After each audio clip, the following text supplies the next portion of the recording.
Well, hello, Timothy Richards. How you doing, Jay? I'm doing great. Doing great. Good. Ladies and gentlemen, welcome back to the long-awaited JayCast. It's been a while since I've been on it, but we're here today, and with my friend Tim Richards. How you guys doing today?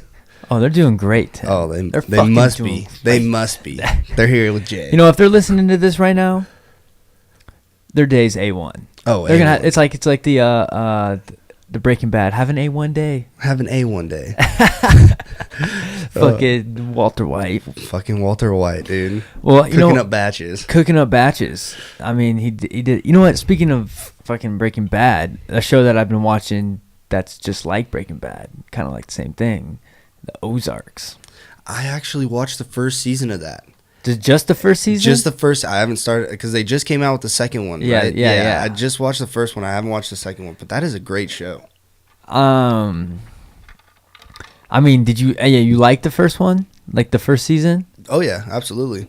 Yeah, I think Jason Bateman. I could be wrong. I think he wrote the whole script. Like he wrote the fucking show. I'm not sure, but I know that I watched the first, and it really reminded me of a Breaking Bad or it is. It's like a Sons of Anarchy, you know. Well, it's like a family. It's a family, an innocent family, and then they just get way too deep in the shit. Well, he's like a black market accountant, isn't he? Yeah. He handles the finances for all of the. Yeah, he launders money. Yeah, he's a money launderer. Exactly. For the cartel. Yeah. Man, that show's crazy.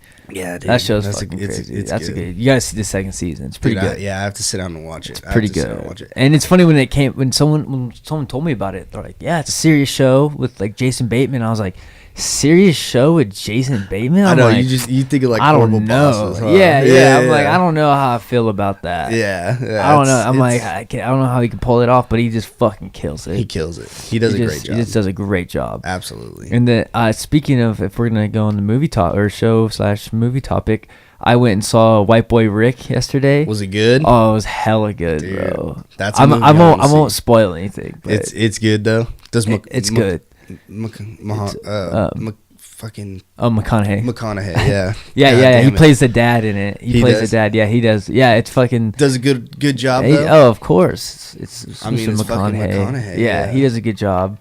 I mean, he's not even the lead character in it, so. But he play. I mean, he's kind of a lead character. Yeah, but he's not. He's not. The movie's White Boy Rick. It's about Rick. Yeah, the white. And I just love that. And it's a true story. You know that? Really? Oh yeah. Really? 100% true story. Where did it take place? Detroit. Okay. In the 80s. Detroit in the 80s. And so it's I'm gonna have to watch that. You're gonna have to watch it. I'm gonna have to watch it.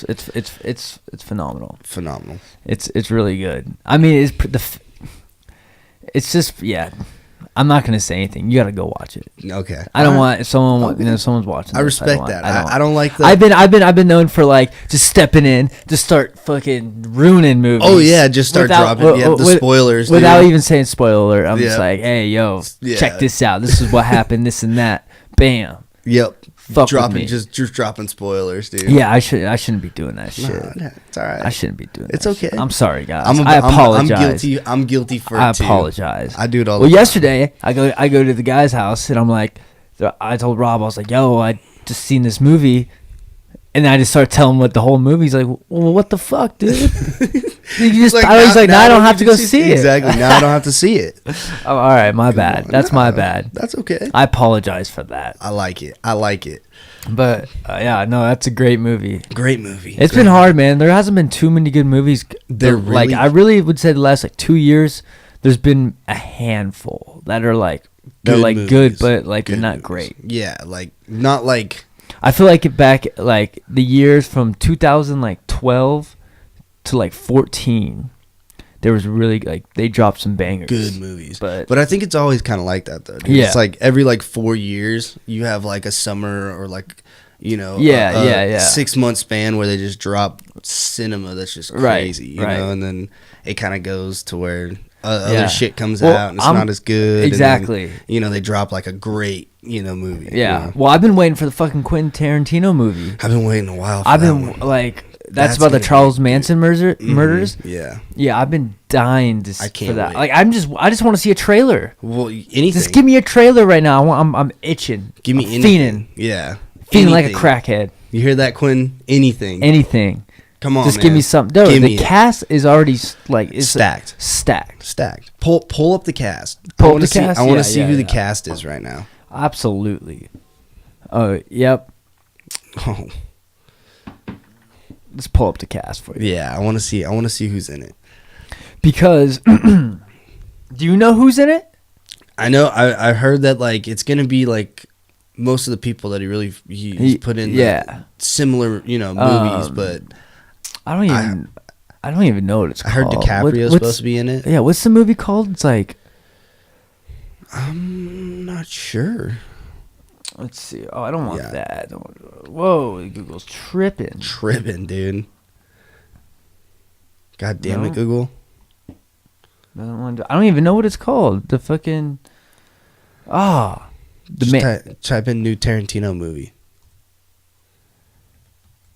I spelled Tarantino. Should come up. Bam. Yeah. All right, let's see here. Once upon a time in Hollywood. That's right. That's what it is. That's right. Yeah, I knew that. Brad Pitt, Leonardo DiCaprio. Yep. Margaret Robbie. Where's the cat? Where do you see that at? Right here. Okay. Yeah. Damn. Yeah. Okay. That's pretty. I mean. Okay. Brad Pitt. DiCaprio. Done. Like that's a pretty. Done. That's all you have to tell me. I'm like sold. It's like a KD Curry right there. Yeah. Like, I'm sold. Oh, it's a KD Curry. That's a dynamic duo. I'm sold on it. Absolutely. I'm sold. Once upon a time in Hollywood, folks. See that shit. I promise it's gonna be great. Partly involves the Manson family murders. Yeah, I promise it's gonna be great. It has to be. Oh, absolutely. Those two guys, like, it's just.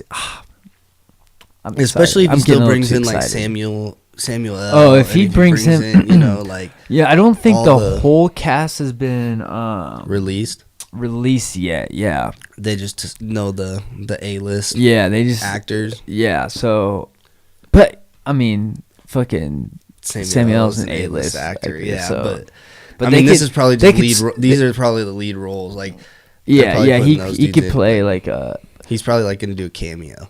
Yeah, for sure. But yeah, dude, that movie. That's the only movie I'm really looking forward to, and I'm a movie buff, dude. Like I fucking love movies. There's nothing that's really came out that I'm like I want to go see that. No, I mean, you know what I mean. The White Boy Rick one I did want to see. So that's the only one really. But yeah, it was good. I mean, it was good. And then the other one was I saw that they've like I can't believe that it was serious, but the Meg. Did you see that? The previews for the shark one, like for the yeah, I heard about it. I didn't see it. I was. You seen it? No, I didn't see it. Oh yeah, no. I saw all the previews. I thought that they were like messing around, and then like Jason Statham was in it, and I'm like, really? Like I thought they were messing around. You just can't make a good shark movie anymore, dude. Like you really can't. Well, it's just like Jurassic Park. Yeah, like it was a revolutionary movie. It's like a one-time thing. Exactly. Like you can't remake something like that. And it's like it's just the same thing. Yeah, and it'd be different if the movie was actually good, but the movie sucked. If you ask me, the movie sucked. The second one was even which one? Horrible. The new one. Oh. They just came out the new one. Oh yeah. No. And it was terrible. Yeah, absolutely terrible. All of them, dude. Like they came out with that 47 meters down. I didn't see that. I didn't see that one either. That one was like is that another shark movie? It is, dude. And it's like where they fucking they go to Mexico to go like cage diving with sharks. Yeah. And the fucking chain breaks while they're in the cage, and they go down like 47 meters, and they're trying to like get them out of the cage the whole time. But it was just so. Well, my thing is how long were they down there for? Because they couldn't have been down there for like. No. Realistically. No. You have like 30 minutes. Yeah, maybe even short. And depending how deep, I mean, they were 47 meters down, I guess. Okay. That's deep as fuck. I mean, I just think, because, I don't know. Whatever. Fuck that movie. Fuck that movie. Fuck that movie. Fuck that movie. Fuck all Sharks movies, but Jaws, dude. Like Jaws is the goat. Yeah, OG, Jaws. Like, well, that's like another Jurassic thing. Park, it's just like it's a one-time shit, thing, dude. man. Like, you can't mess with that. No, it's seriously a one-time thing. You can't. There's just no going back. And I believe that there's like some bad juju around that kind of shit because those movies are so good that like every movie that's tried to make off that is exactly. Gonna suck, You just dude. You just can't beat it. That's kind of like a lot of like space, like galactic war movies. Like you can't do that. Space movies are Star Wars. Like, yeah. Star Wars. I mean, Guardians of the Galaxy's kind of doing it. I mean, Marvel. I mean, you could do it with Marvel. It's the Marvel universe. Maybe. I mean, do you not really like Marvel movies? I mean, I like Marvel. I didn't really fuck with Marvel heavily. Like I don't really fuck with DC either. I'm not really big. You're not big on superhero movies. Like the superhero shit. But like, there's some movies that I saw that I love. Like obviously, the Batman trilogy is off the charts. Yeah, I like the Batman one. Like off the charts. I watched the Avengers one. I thought the new one, like the Infinity War, I didn't really like it because I didn't understand it. Like I didn't see. Well, the first of all, you have leading up to it. Yeah, you want. You know what I mean? You like, literally have to watch. They're all connected. Like everything's connected, and I haven't seen any of that shit. So you literally have to watch every single superhero movie to up understand to that point. Yeah. So like, you have to watch the Black Panther. You have to watch Thor. The Thor. You have to Captain Thor, America, and Thor's a huge one because the new Iron Thor Man. takes. It's like the leads into it, right? The movie Thor ends, and literally Infinity War picks up like right there. Where it leads off. Yeah, exactly. So like, I didn't understand it from the get go. So like, I was lost as fuck. Yeah. So I was just sitting in there, dude. And I'm literally like, I have no idea. Like, this dude's trying to get all these stones. I'm like, and I have no idea what's going on. Like, it was dope. Like, the action scenes were sick. It's like, a little bit of that movie's long. Like, yeah, it was a good movie, but it was like, fuck, dude, I wish I knew what was going on. Yeah, and then there was Spider-Man. Spider-Man was in it. Fucking Iron Man was in it. The Hulk was in it. Like, everybody was in it. I haven't seen any of the new Spider-Mans. I haven't seen. I saw the first Thor. I didn't see any of the other Thors. The new Thor, I will say. I didn't see Black Panther. I will say. I didn't see any of that stuff. I will say the new Thor, I fucked with. The Ragnarok? Yes. I kind of I saw it and I was like, damn, I kind of want to see it. It's on Netflix. But is it? It's on Netflix, and so is Black Panther. Yeah, see, I don't know, dude. Like, Black Panther looks good. But I just don't know. Like, I was never read the origins or any of that kind of shit. It's really good. And if it takes place doing some shit, I just don't understand. No, That's it's just his movie. Fuck with it. Is it? Yeah, I mean, you definitely have to watch the Civil War one and then watch Black Panther because it'll make more sense. I mean, yeah. Okay. Yeah. Because that's the thing. That's like, all that shit's intertwined, dude. Yeah. So like, I don't know. Yeah, exactly. What picks off where, like what picks up where, no, like because it's never like it starts off like how Batman started. That's why I fuck with Batman so much because like Batman started off with him like showing how he became Batman. Yeah, you know what I mean? Yeah, no, not really like starting off in the middle of him like fighting a fucking. What they do a lot. What they do is like Black Panther got introduced in Civil War, so it wasn't his movie. And then it went into Black Panther. Then he got his own movie. And like I said, it doesn't really introduce you in Black Panther, so it's hard to like watch something like that without knowing about the Civil War. Exactly. But fucking crazy. Yeah, I mean, it's crazy because like. But I mean, that's how comics were. You know what I mean? Oh yeah, no. That's how they kept it interesting. Yeah. Like they did it like that. My thing is I'm with the Deadpool thing. I fuck with Deadpool. I like Deadpool. I didn't see the second one. I fuck with the first one. Oh, the second one's great too. Is it? Yeah. I fuck with Some people didn't like it that much, and I'm like, I liked it because one, it's just it's rated R. Oh, of course. I think they should make all Marvel movies rated R. All of them, dude. Put some of that comedy in there. Put some of the rawness. Put some of the bloody gore in it. Like it's kind of hard though, dude, because Ryan Reynolds is just so fucking good at it, dude. You know, I never like pictured him to be a funny guy. Oh, he's hilarious. And he is just hilarious. He's fucking hilarious, dude. Yeah, and like I said, like this is just perfect role for him because he can just be hella vulgar and just be a superhero at the same time. Yeah. You know what I mean? Like he's having fun with it. He's having dude, there's so many great one-liners in Deadpool. It's stupid. Just like Chris Pratt, dude. Same thing. Like it's easy for them because they're funny dudes. Like I will say Chris Pratt, man, man, Jurassic Park. That's not your franchise, man. That's not what. I'm sorry. Want. I mean, I know I'm no expert. That's not what you. It's not your franchise, man. On the simple fact that, dude, you just can't remake a classic. You know what I mean? Like, you can. It's just you hard. Can make one. God, it's hard. But I just don't think Jurassic Park is that. First of all, Jurassic Park came out in what, late 90s or mid 90s? 94. So really, it's not even that long ago. No, absolutely not. You know? No, that was like the first movie that had CGI in it. Yeah, exactly. That was the first movie that ever had that was the first one, dude. Like, and Spielberg put CGI in it, and that's killed it. Like, that's what made it what it was. You know what I mean? Yeah. Like, holy shit, the dinosaurs are moving. It's not just a staged that dinosaur. Looks like a real dinosaur. Yeah, exactly. Shit, you know what I mean? It's not like all fucking. You had the wow factor. Just like Jaws, it's the same thing. Like, he brought a wow factor to it. Like, holy definitely. Shit, that's a 30-foot shark. You know what I mean? Well, I think at the time too, like, there wasn't any shark movies, and it was just like this killing machine, like, just killed everything. And people just feared getting in the ocean after it. Oh, 100%. People to this day still fear to get in the ocean because of that movie. Me? Yeah. I won't swim out there. Fuck that. I don't. Yeah. Man. I'm too much weight to be taking on a shark. Oh yeah, dude. I ain't winning. Yeah, dude. The ocean is something. I mean, I just think, like, when you jump in, like, if you're gonna go swim out deep, I just feel like there's got to be a shark next to you. 100%. I mean, it's crazy. You're in their territory, dude. Yeah. Like, that's what it comes down to. Definitely. Like, on land, a human Damn, bro, is that's alpha. like my worst fear. On land, a human is alpha, like alpha male. And I would love to, like, when I was a kid, I would swim in the ocean, no problem, every single time. Oh yeah, dude, we go up to Fort Bragg, or we go down to fucking SoCal and go swim. Oh, like, Santa Cruz, I would just hop in that fucking cold ass, dark, murky water.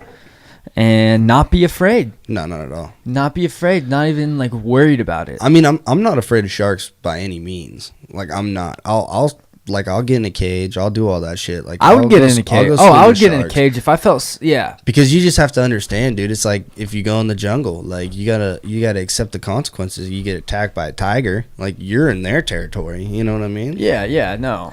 But I mean, yeah. I just don't like the fact of putting me in a cage and chumming the water and bringing, like, sharks to me, like, because that's like ringing the dinner bell. You know what I mean? Like, fuck that, dude. Yeah, I don't want to take that shot. I feel like that's like a 30-foot great white come at me. I mean, Palade has it. He excuse me.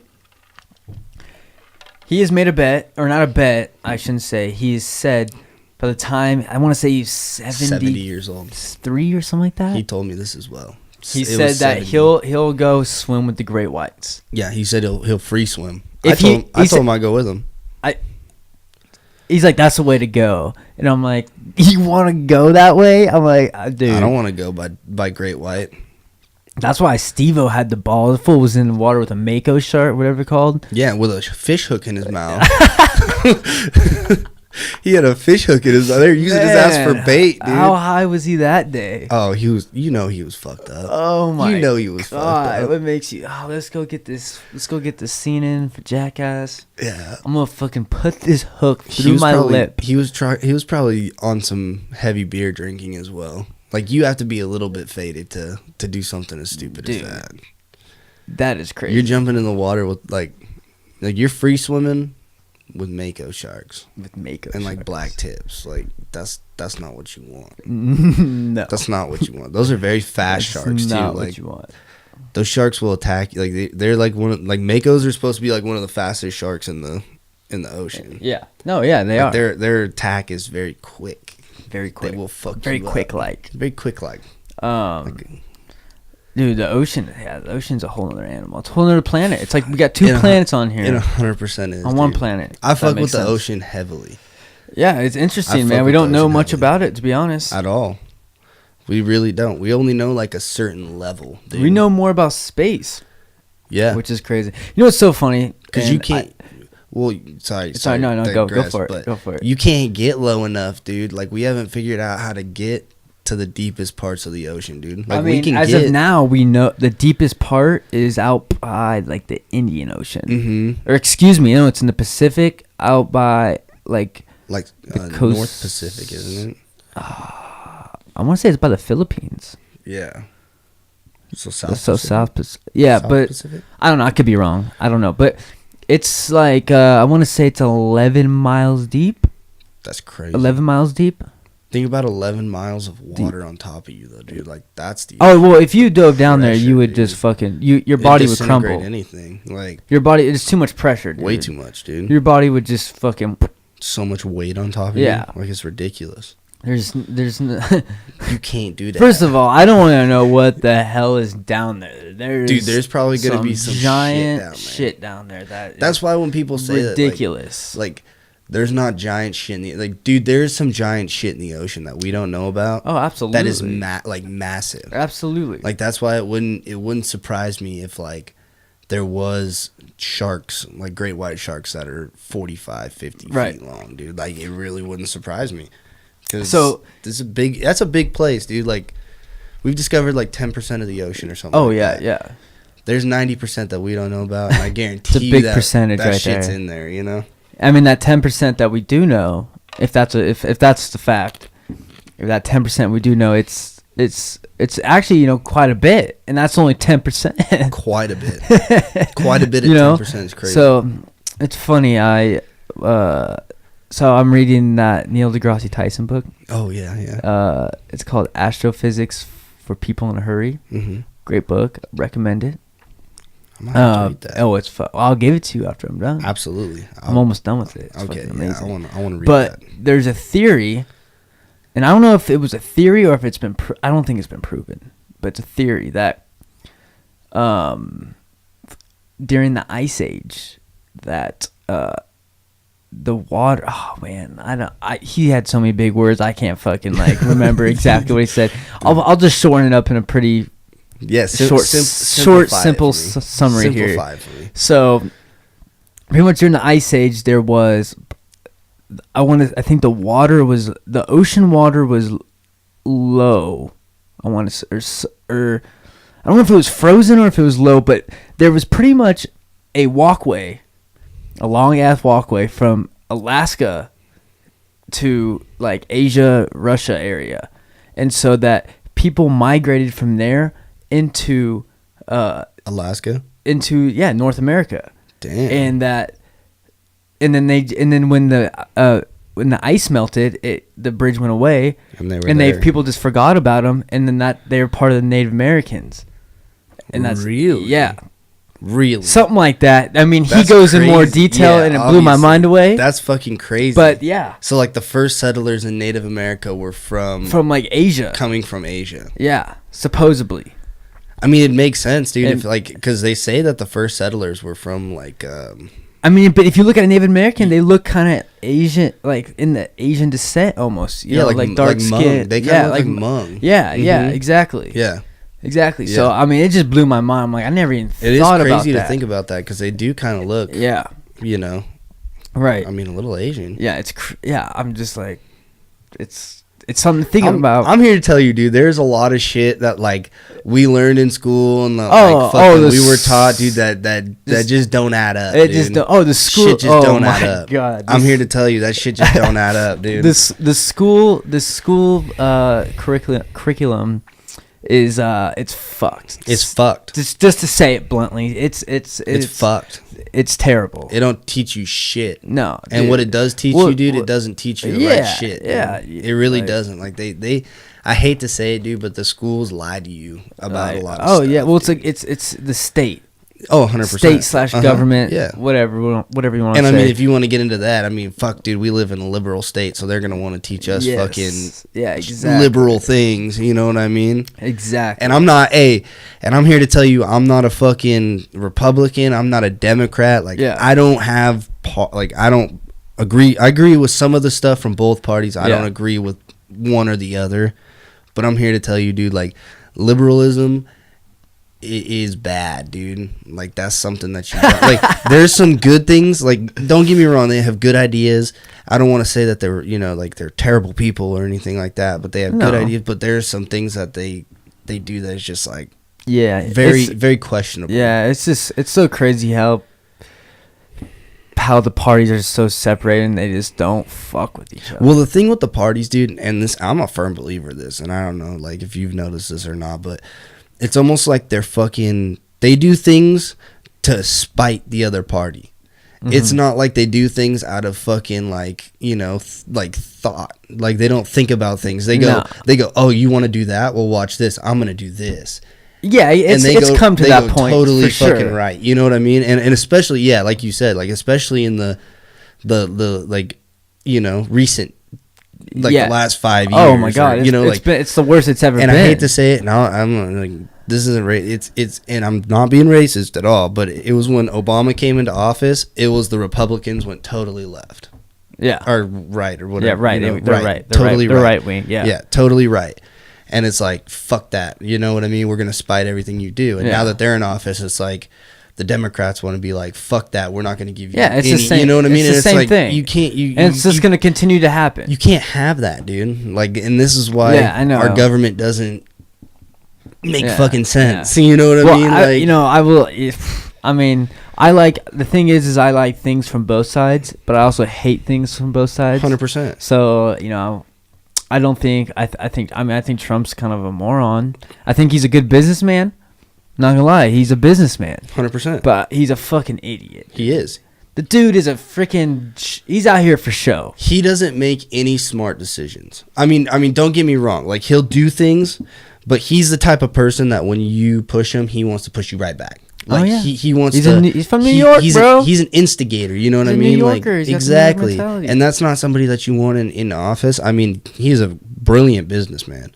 He's brilliant. Yeah. And you see that in the economy. Like, you see that with jobs. You see that with money coming back. You do see that. But at the same time, do you want to give that? But his antics for what are just, he does. Yeah, you know what I mean? Like, exactly. Okay, that's fine. Like. Yeah. You know, like, Obama was a great president. It's just a stupid job. I mean, Obama was a great president. He did some very questionable things, but he was a great people person, like, for he knew the how American to talk, people. bro. You know what I mean? He put a good face on it. When he was up there speaking, you felt confident. But at the same time, you saw unemployment a little bit higher. You saw these things that were a little bit higher. But you know what? It was the peace within the people. So you were giving, and I mean, that's where you kind of look at it as a socialism, because you're giving peace for the people, but at the same time, you're having to pay a lot more for these things, and you're having unemployment, you're having more people on welfare, and you're having more people on, you know, all these things, and you're paying higher taxes because you're having to support these people.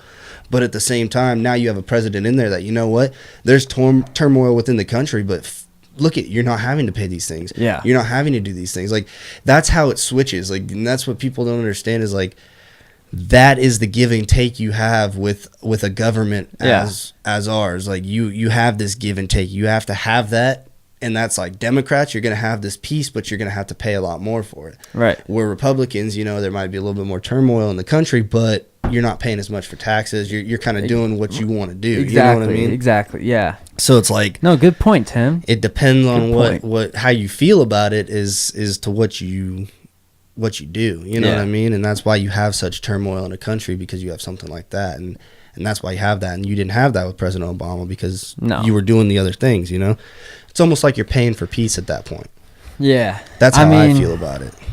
Yeah, no, that's a good point, Tim. You went on a little rant right there. Just like a little it. bit. I like it. Once you get me talking about stuff like that, dude, it's over. It's the double shot espresso. It is. It's hitting you hard. Something. Yeah, it's a little road soda. Maybe a mixture of both. A little mixture of both. Oh, man, but yeah, that's just dude. You know, it's that's how I see it, at least from my perspective. Is that? And it's, so. Yeah, that's funny. Yeah. So it's back to that Neil deGrasse Tyson book. Yeah. So he said something in it that, like, opened up my eyes a little bit, and he says, you know, why are people so, like, against putting money towards, like, a space agency or towards NASA? They're saying it's a waste of money. Why do we need to spend money up there? like where we got problems on our planet here that we need to worry about. Mm-hmm.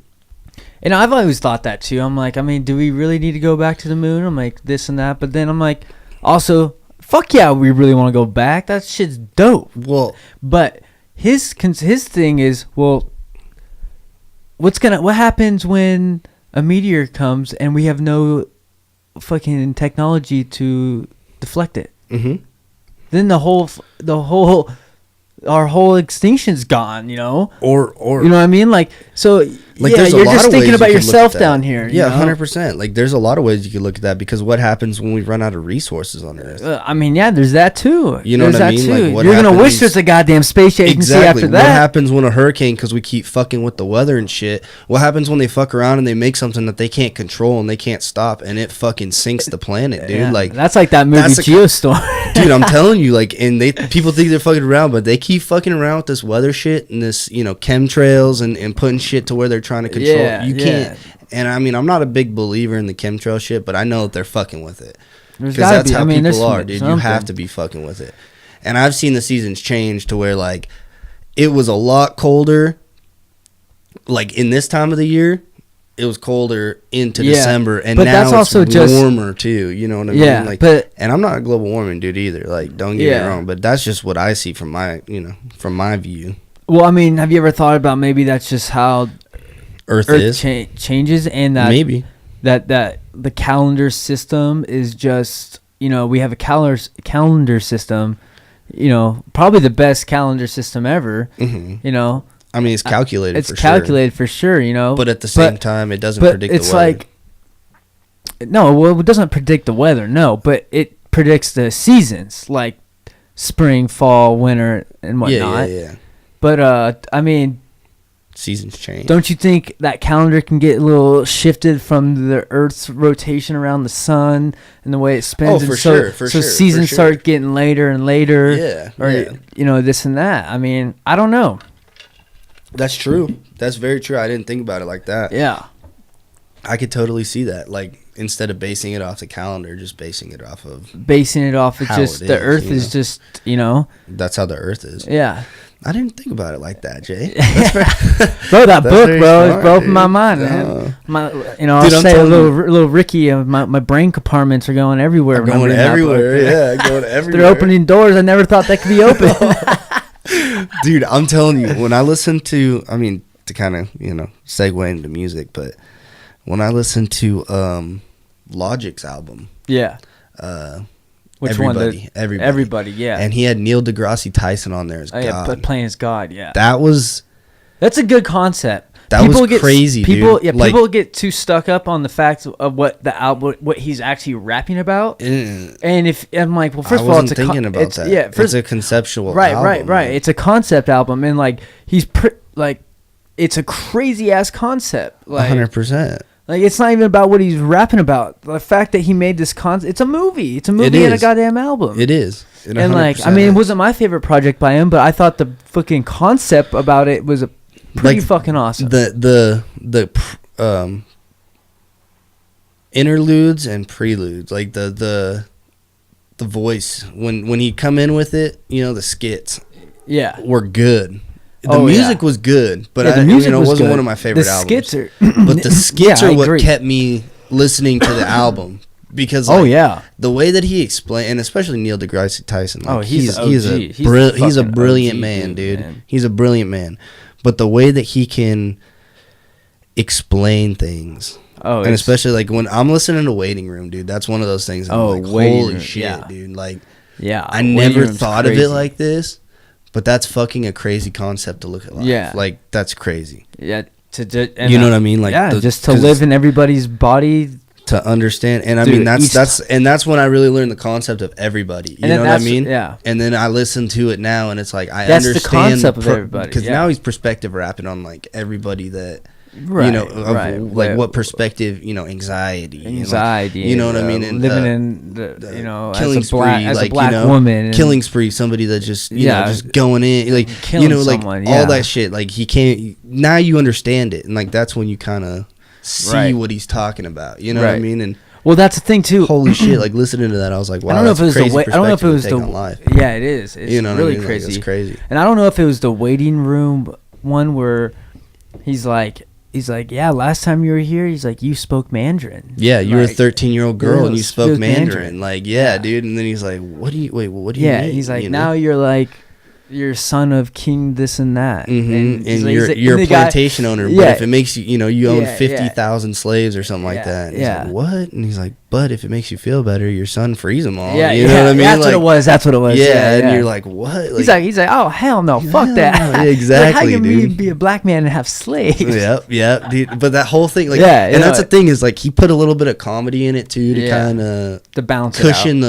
the message, so it wasn't so raw. You know what I mean? Exactly. Like it wasn't so abrasive. Like he put a little comedy in there so that it kind of cushioned that blow.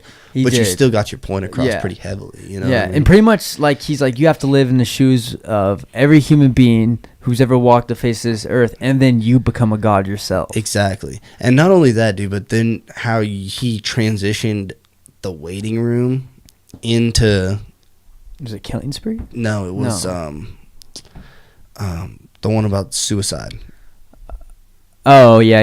1-800? Yeah. When he transitioned it into that, dude, that was crazy too, because like, you could transition a message so tough as to, you're living in it, and then you go into suicide, and it's like, whoa, you know what I mean? Whoa, yeah. And that's why I think that song got so much grab too. Oh, yeah, and it's a perfect timing like, for it too. Because that message like hits you a lot harder. Timing, like you're already thinking. You know what I mean? People, I mean, I don't want to say the number's been up lately, but it just seems definitely with social media there's more bigger platform for people to speak on, but suicide's just been a crazy thing the last like 2.5 years. Like, well, that's a good thing and a bad thing, having the platform, dude. That's the thing. Like, it's both, there's always evil and, and the good. There's always you just bad never and the good, the thing about fucking social media, I mean, I love it, don't get me wrong, like I like it. It's good. It's but at the same time, it's crazy, but the thing is it's making people be fake to them. Like, they're not even staying true to themselves. You know what I mean? At all. Like, you're just like posting pictures about how happy your life looks. Yeah. You know what I'm saying? Like, it just makes you a fake person. Like, and everyone be like, oh, wow, that person's so happy all the time. Like, I wish I was them. And then really, behind a locked door or behind closed doors, they're sad, man. They're just sad, depressed. Yeah. Like, that's like one thing that I remember this. I mean, Kendrick talks about it too, you know, but he talks about it in a different way. But I was always told, like, the loudest one in the room was always the softest. You know what I mean? Like, exactly. The person that's trying to show you how great their life is and how positive they are, that's always the person that's really hurting the most, man. Like, exactly. And that's just a way to, like, a way to mask it, a way to cope it. Exactly. And it's like that's why, like, when you hear the person that's loudest and all over, like, that's usually the person that's saddest, man. Like, well, man, look at Mac. Well, yeah, look at Mac. And I'm not one of the most just positive people that you know. I mean, he just made an album about self-care. Yeah, and positivity. And not only that, dude, but like the way that he talks about things, like even in 2009, like he's like, man, he learned a lot from that time to now. And this whole album kind of sounded like a relief. You know what I mean? Like, it was like I'm growing. I'm getting out of it. I'm growing. You know what I mean? And self-care. I'm doing me. I'm doing good. Mm-hmm. We're gonna be all right. We're gonna be all right, dude. Yeah. That was the one that got me. He's like, we gonna be all right. He's like, oh, we're gonna be good. We gonna be good. Yeah, dude. Yeah, like, we gonna be good. We gonna be all right. Like, that was what I was like, damn, all right, cool. Yeah. And I mean, that whole album is amazing. Swimming, absolutely fucking killer. R.I.P. Mac. R.I.P. dude. One of the best. My favorite artist. I'm saying it. My favorite artist. Dude, and I'm not just saying it because he's passed away. I've always fucked with him since 100%, like 2009. 100%. And damn, dude, that shit sucks, bro. That sucks. That shit sucks. Yeah, dude. Like, to lose and it's that not shit. even, it still doesn't even seem real to me. It doesn't. I'll be having surreal. A good day, and then I just think of Mac, and I'm like, and it puts not. It. I won't say it fucks up my whole day, but it just puts me down a little bit. I'm just like, man. Damn, dude. It makes me think. That's it makes crazy. Me start thinking. You know what I mean? Like, And that's the thing is like I'll listen to his good songs, dude, and I'm like, yeah, you know, and then like I hear one of them, I'm like, fuck. There's dude, so like, many hidden messages in his damn like. So much. You think that when he's rapping, like he's just saying that about like doing drugs or like he's just like I know he did drugs, but like even talk about like he rapped about dying, about death a lot, man. And like, I mean, it's like he fucking knew. It's like he knew it's like he knew exactly what was gonna happen, dude. Literally, the song Brand for Good AM Brand Names, that was called. Brand Names. Yeah. Yeah. So he like literally says he's like, to anyone selling me drugs, don't like fuck with it. I'm not trying to join the 27 Club. Yep. And then if you want to pull another one, which that's one of my favorite songs off that album, hands down.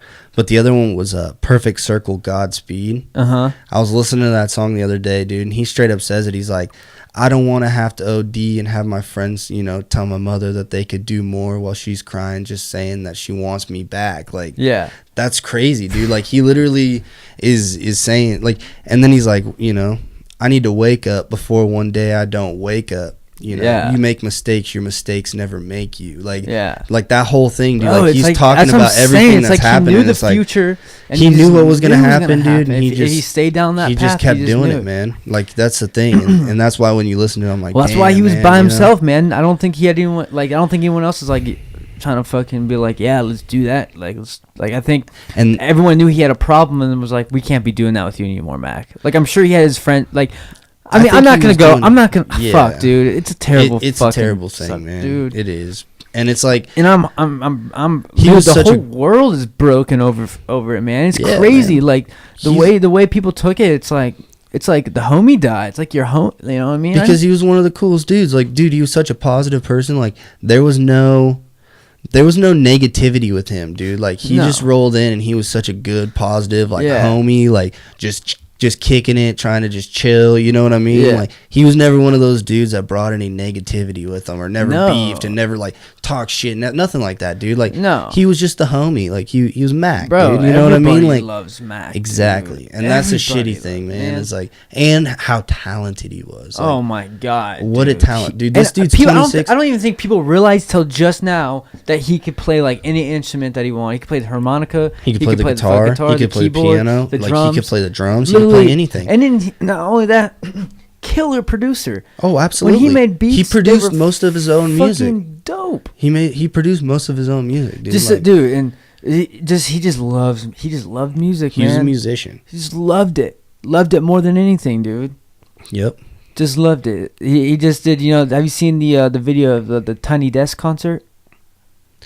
I believe so. Is that it's one of his songs where he's like in the library? Yeah. He's like music's just such a beautiful thing. It really is such a beautiful thing, and especially when you have somebody that can bring it to life so light. Like he could, you know what I mean? And going back to my point though, this fool is 26 years old, produced 5 studio albums, dude. Yeah, like think about that. Dude, he started when he was young, 10 years, like he could have another fuck. Like, you know what I mean? Like, this dude was young as fuck. Yeah.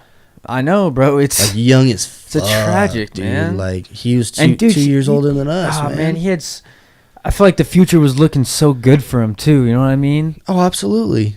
I think it was like looking better than it's ever been for him, to be honest. Yeah, he was turning like a new leaf. Not even that, bro. It wasn't even a new leaf, bro. Like, he was and being a better him. He was just being a better. Like, he just started being a better him, dude. Like, I know. He turned, like, he started maturing, like, he was realizing the shit that he was doing he can't do anymore. Better, you know? and better. Though. It really was. Oh my god.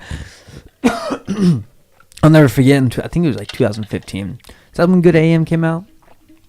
Yes. 2015. Yeah, I remember it was like late, and I was just chilling at my apartment, and I was living in Houston, and 100 Grandkids video just dropped. Like, the song just dropped. Sick. And like Mac hadn't like dropped a project. I don't even know. It seems like Faces or some shit. I don't even know. It was Faces. It was like, Faces, and he dropped Faces like 2013 because 12? He dropped it like 6 months after he dropped fucking Watching Movies with the Sound Off. Yeah. Like, he dropped Watching, and then he dropped Faces. Yeah. But yeah, it's been a while since we heard anything from Mac when he dropped Good AM. Mm-hmm. And I remember I was really big on Logic at the time because Logic had just dropped The Incredible True Story, which was a great and fucking it's just another great concept album by Boy Logic, album, and just amazing. Fucking, it was killer. I love that one. But I'm excited for Young Sinatra. Yeah, that one's gonna be dope. Yeah, it's gonna be sick. But I remember he dropped in. It was late, and I was just drinking some beer, playing video games, whatever, just chilling. And I watch it, and I was just left the 100 Grandkids, and I don't know what it was. I'll never forget this moment. I was just left speechless. Like I was like, I immediately called. I think I called Rob, and I was like, Mac did it again. Mm-hmm. He just did it again, bro. Mm-hmm. He just dropped the dopest song. I was like, that shit is wild, dude. 100 Grandkids is killer. I'm pretty sure he produced that beat. Mm-hmm.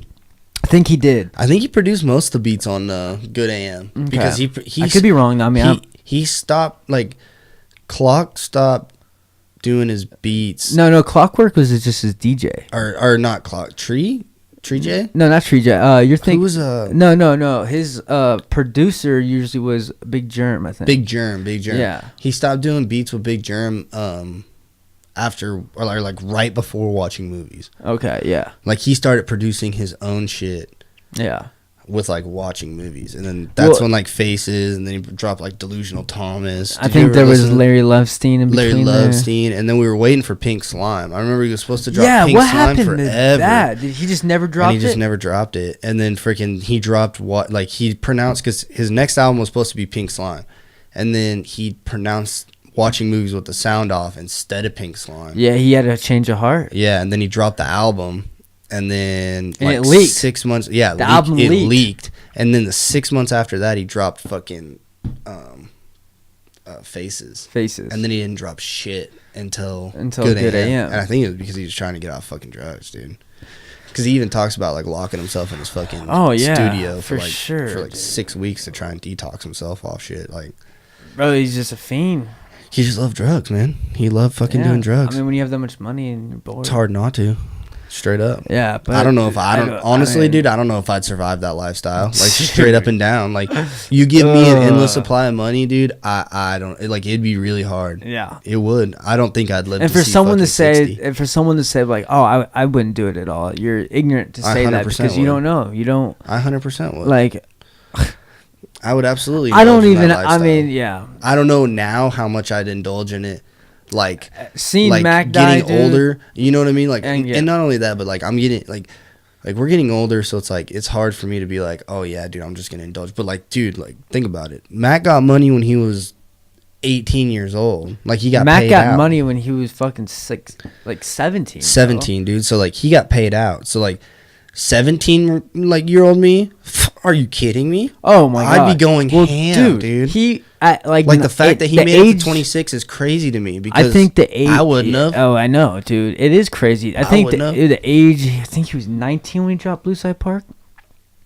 He was like 19 years 18. old, dude, because he came out. He was 17 when he came out with like High Life and Kids. No, High Life. I think he was like 16. 16 when he came out. And then Kids was like 17. Yeah, because dude, that was days ago. Dude, yeah. Cruise Control. Oh. One of my favorite songs ever, dude. Like we got him and Wiz. Dude, him and Wiz were always like that OG combination. Like, Cruise Control. I'm thinking about Cruising. That's a different song. Dude, yeah. Cruise Control. You know, we live in the high life. Good liquor, good weed. Yeah, dude. That one. That one's dope. Yeah. And then when they came out with Keep Floating, dude. Yeah. That's a Best Day Ever. Dude, Best Day Ever. That's Best Day Ever. Keep Floating. Best Day Ever was good. And then what was your? All right, let me ask you this. What was your favorite project by my him? favorite project? Hands down, like what was your favorite project? Hands down, dude. I said this before he had passed, and I said this new album, Swimming, I think is my favorite project ever, like of his. I think, but behind that, it's gonna be Watching Movies with the sound off. I respect that. What, like, if not tied with it. Dude, watching movies the sound off was just so good. Dude, I love that shit. Man. Like I love the way he just went about it and his like attitude in the whole album. I just never heard an album the way that he made the album. You know what I mean? Like I never heard beats like that before. Yeah, like, the beats were crazy. I never heard they fucking were different. People he rap put about a little the things reverb on his rapping. shit. Like it sounded, like I never like think about like what's the song? Fuck, dude. Not G's, but okay. Oh, okay. Yes, yeah. He's like, get a Mac. Like going hit it, all you hear is just like a hi-hat, like a kick, and then like the beat that comes in after it. Yeah, or like, my gosh. The one's like dun dun dun dun dun dun dun dun dun dun. Oh, and he just starts going in. And he just goes in on it, dude. Yeah, it's like you sit there, you're like, holy shit, like there's not a lot of people that can rap to a beat like this, dude. Yeah, like you listen to it, you're like, what the fuck? This dude's going in on a crazy beat, you know? Or even G's, like you hear the don't, exactly. I mean, the whole thing is like, it's crazy. You're like, what is this, man? Exactly. I love that. Or even like killing, but then you like get the killing time where it's like, the the Star Room, bro. Yeah, Star Room, where it's all like distorted sound in the background, like. Like he comes in with such like intricate beats, dude. And it's like, what the fuck? That's one of my favorite albums. That's why, like, I'm here to tell you. I'm sorry, internet, but I do drugs to that album like crazy because the sounds in the background, dude, were fucking nuts. Yeah. Straight up and down, dude. Like if I was doing like some mushrooms or something like that, not that I do mushrooms, but if I do mushrooms, more too. Yeah. That's something that I'd listen to because it was fucking crazy, dude. That's like, it is crazy, man. The way that it was. Damn, what song is that? The do do do do do do do do. And he just goes in, bro. I gotta. And then it's like, bird call. Bird call. It is, dude. It is. Chilling for an hour, smoking weed, watching World Star. Ben's in the garage, probably got to drive a girl's car, dude. Like the lines of this fool had were just love it. Or even, dude, like I love it. One of my favorite songs ever by him, dude, and it's not even on fucking watching movies. It's on Faces, and it's Diablo. Oh, Rap Diablo? Dude, the way that he fucking his Everybody's rhymes got in dead that song, homies, bro. That's my favorite song. Like I'll say that's my top 3 favorite sons of Mac. Oh, 100%, dude. Like Rap Diablo, Macho when I drop flows. Bar gets raised up. It's me and Pete Pablo. Colder than gazpacho, colder than the mono. Like, dude, like the way that he just like, dude, that beat is nice. It was so tight, dude. Like the piano. Yeah. That shit is sick, bro. I know, dude. The dude was filthy out there. And that's the thing is like, I felt like he was like, I know he wasn't underrated, but like, damn, like people, like I feel like we should have gave him this, this sense of appreciation and respect towards. I mean, I always did, to be honest. I always did. But now it's like since he's gone, like. But that's how it always is. I mean, of course, that's how it always is. Of course, people love you when you're gone. Yeah, dude. Like that's. People love you when you're on your mind. Yeah, but that is love's currency. I've been thinking about her all the time, dude. The when he does. Sorry to digress from your point. No, it's okay. When he does the live show. With the internet, dude. The internet, bro. That's the best. That is one. That's another reason why I fell in love with watching movies and sound off. It was because of the internet. Like that was amazing, dude. Dude. You just sit back and look like objects in the mirror. Oh yeah. That song's crazy. Like, and then when he does the Star Room with Killing Time. Yeah. When he like transitions into it, it's crazy. That's nuts, dude. Like the transition. I almost think on the album. Those two songs should have transitioned into each other. Like, instead of going from the Star Room to, like, Avion, he should have gone from the Star Room to Killing Time. Right. You know what I mean? And then he should have also done, like, matches. Like, not to, like, critique it or anything, Just, it's opinion. Just a fan. It's a personal opinion. I think he should have done fucking matches into Red Dot Music. Yeah. Oh, Red Dot Music. So like Absol and Action, dude. Like that would have been fucking nasty. Yeah. You know what I mean? Instead of going matches into like Killing Time, because like you got like a hype song into like a fucking like thinker song. Yeah. But when you got Star Room into Killing Time, like you got a thinker into a thinker, and then you got a hype into a hype. Like, yeah, dude, that would have been nasty. You know what I mean? It would have been nasty. It would have been nasty. It's so funny. He took the internet to London and did a show in London with them, like right before the album dropped. Yeah. And it's funny. He's like, the shit leaked. Buy it if you like. Buy it if you like. He's like, it's okay. But he wasn't even tripping about it. He's I like, bought a hard copy. Yeah, he's like, He's like, I bought the album too. I bought a hard copy. He's like, it's so funny. Shit leaked, but But anyways, just buy it. So he plays. What's the one? Oh, I think it's G's, right? Suck my dick before I slap you with it. Jeez. Yeah. So he plays that song, and then it's so funny watching him do it just live. It's I don't know why it's hilarious. And then he's like, all right, after the song's over, he's like, all right, this is a weird transition. I'm sorry, but this next song is Remember. Oh my god, he went from G's to Remember, dog. How do you transition that? He did it well, bro. He did it well. He did it well. Suck my dick before I slap you with it. Jeez. And then he's like, hey, I'm gonna play Remember. You know? Yeah. He's like, for one of my. And he says it. He's like. So this is a weird transition. He was probably drugged up, dude. Nah, man. I mean, it's a weird. It worked out well. It was fine. Yeah. I mean, he's just a great artist, dude. That's why he like. And when you can do shit like that, you're well ranged, dude. Yeah, and it's funny because, and then he had like, I think he played. What's the one where I was just singing it where. People love you when you're on your mind. Objects in the Mirror. That's so then he played that song after Remember. Mm-hmm. But it's funny because I was watching, remember his Fun is For Everyone videos? Yeah. Yeah, so he's in the booth with Bum B. Mm-hmm. Shout out H-Town, baby. H-Town? And I think he's talking about, and he's young here. He's like 18 here, I believe. Uh-huh. He's like 18, getting advice from Bum B. He only has one sleeve done. Young Mac. No neck tats, no finger tats. Yeah. And it's Young Mac. And now when I think about it now, I'm like, damn, he's just a kid, bro. Like the la la. He's just a kid. Dude, he's 2 years older than us. Like he's 26 years old. Yeah, I know. It's just crazy. But back to what I was saying. Well, he was 26 years old. He's like telling Bum B, he's like, yo, I got this song about my grandfather dying. He's like, how do I, he's like, I get emotional about, I think it was Poppy he was talking about. Yeah. I could be wrong though. I don't know. And he's like, how do I transition into that? Like, how do I, after I sing a song like that, how do I, go into something so emotional? Else? Yeah. And Bum B just getting the best advice. He's like, personally, I think it was the best advice. He's like, you got to party for Grandpa.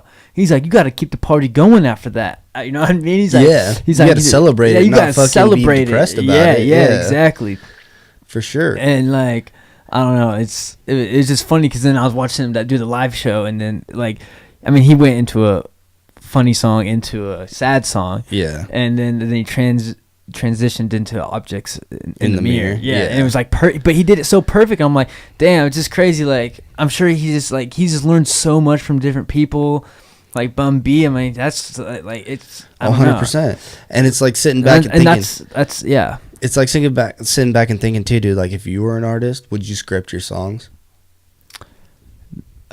Would you script them in the sense of would you before a show know exactly what song you're? Oh yeah. You know what I mean? I mean, you have to. And at that point, I'd be looking at it, and if I was Mac, dude, and say watching movies with my shit, I'd go,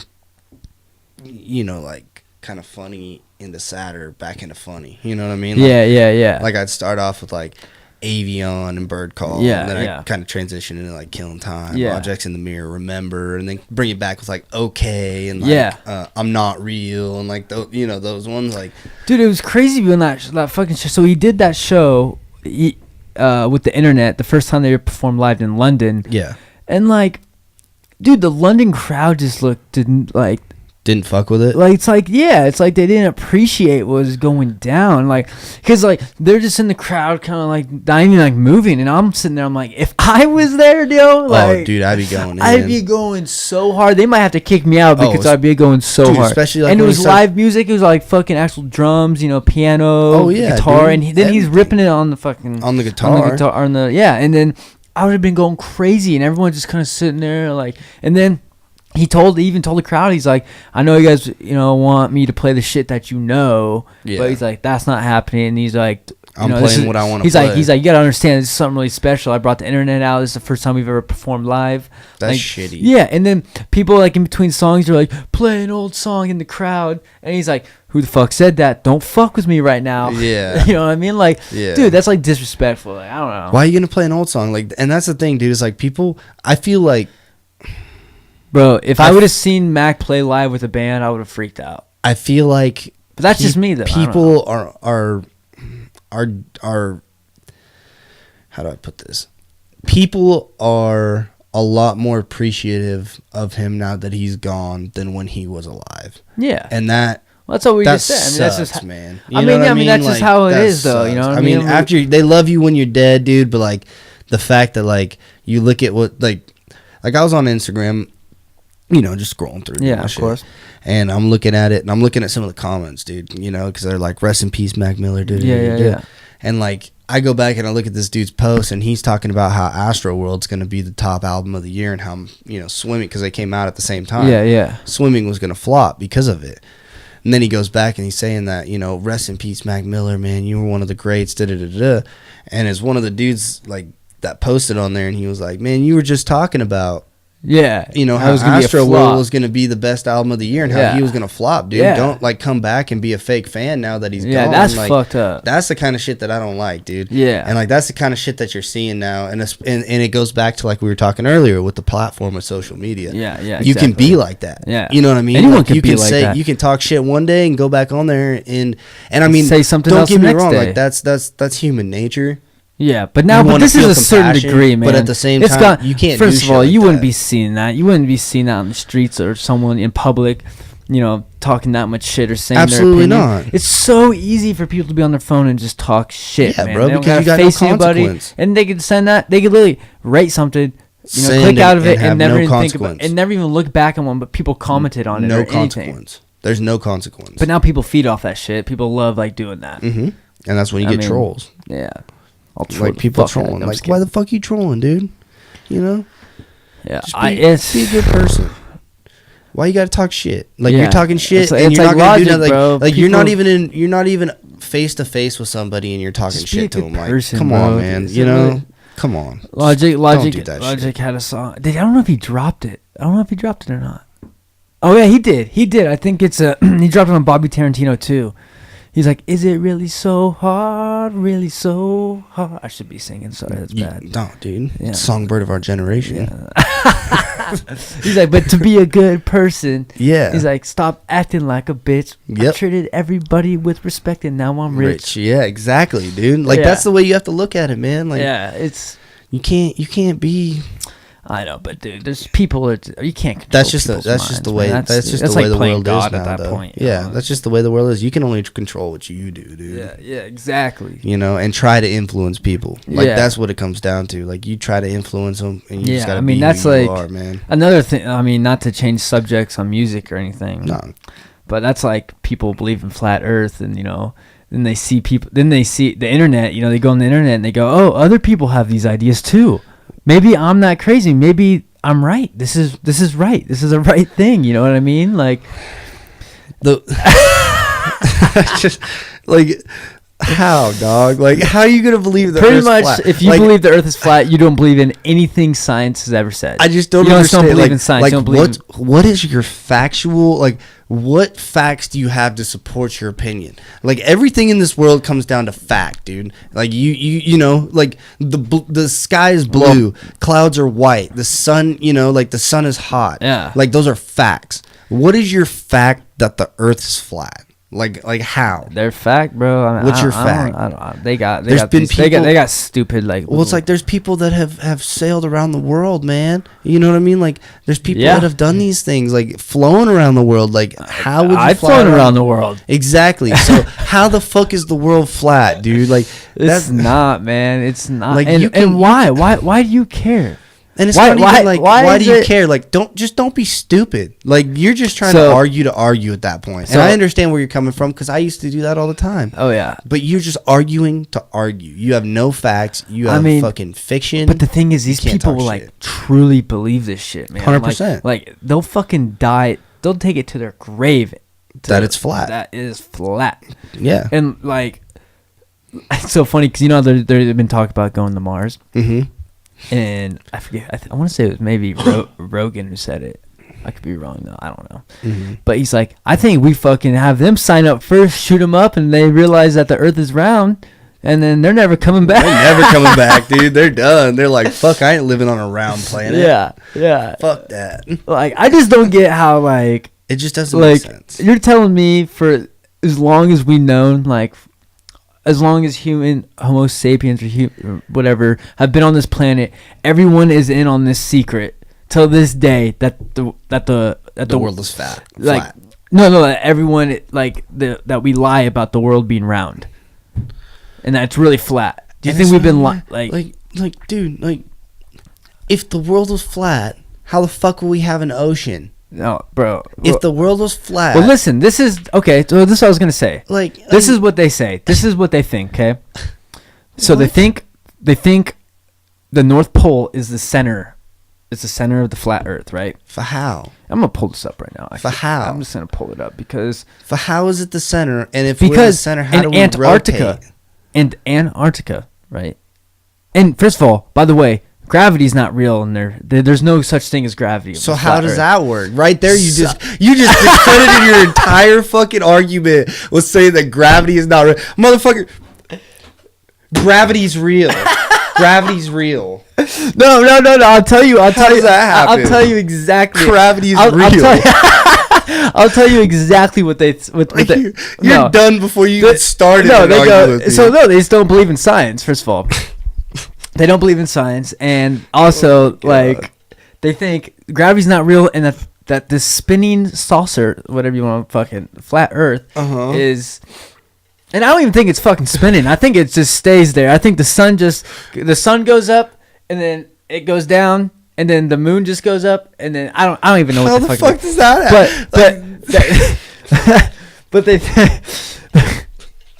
oh my god. But they're like, they say that the whole concept behind everything that just was said has absolutely I think makes no sense. It makes no fucking sense. I think what they think is no. This is what I actually just looked it up the other day because I was just curious and bored. Like, what are their theories on this flat Earth? And it's that we're shooting straight up, that we're just going straight up, and that's why when you drop something, it goes to the ground because we're flying straight up. Does that make sense? Where the fuck are we flying to? Fucking, I don't know. So if the I don't so fucking if the sun's know. here, how are we flying up? The sun's going with us, bro. The sun's going up. Hey, it's like a dome, all right? We're on this saucer thing, and there's a dome thing with the sun is inside the dome, so the dome is going up as well. So we're just constantly elevating? We're just... elevate! Elevate! So we're constantly elevating, so that's what I think gravity is just us elevating at a very rapid rate? Bro, I think so, dude. That is fucking retarded. Let's see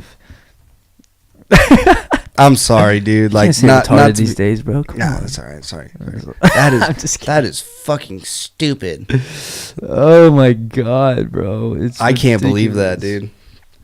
Like, honestly, anybody that has a flat Earth discussion, just come at me. That's another thing. Because I would love to have a conversation. Antarctica is an ice wall completely. So right here.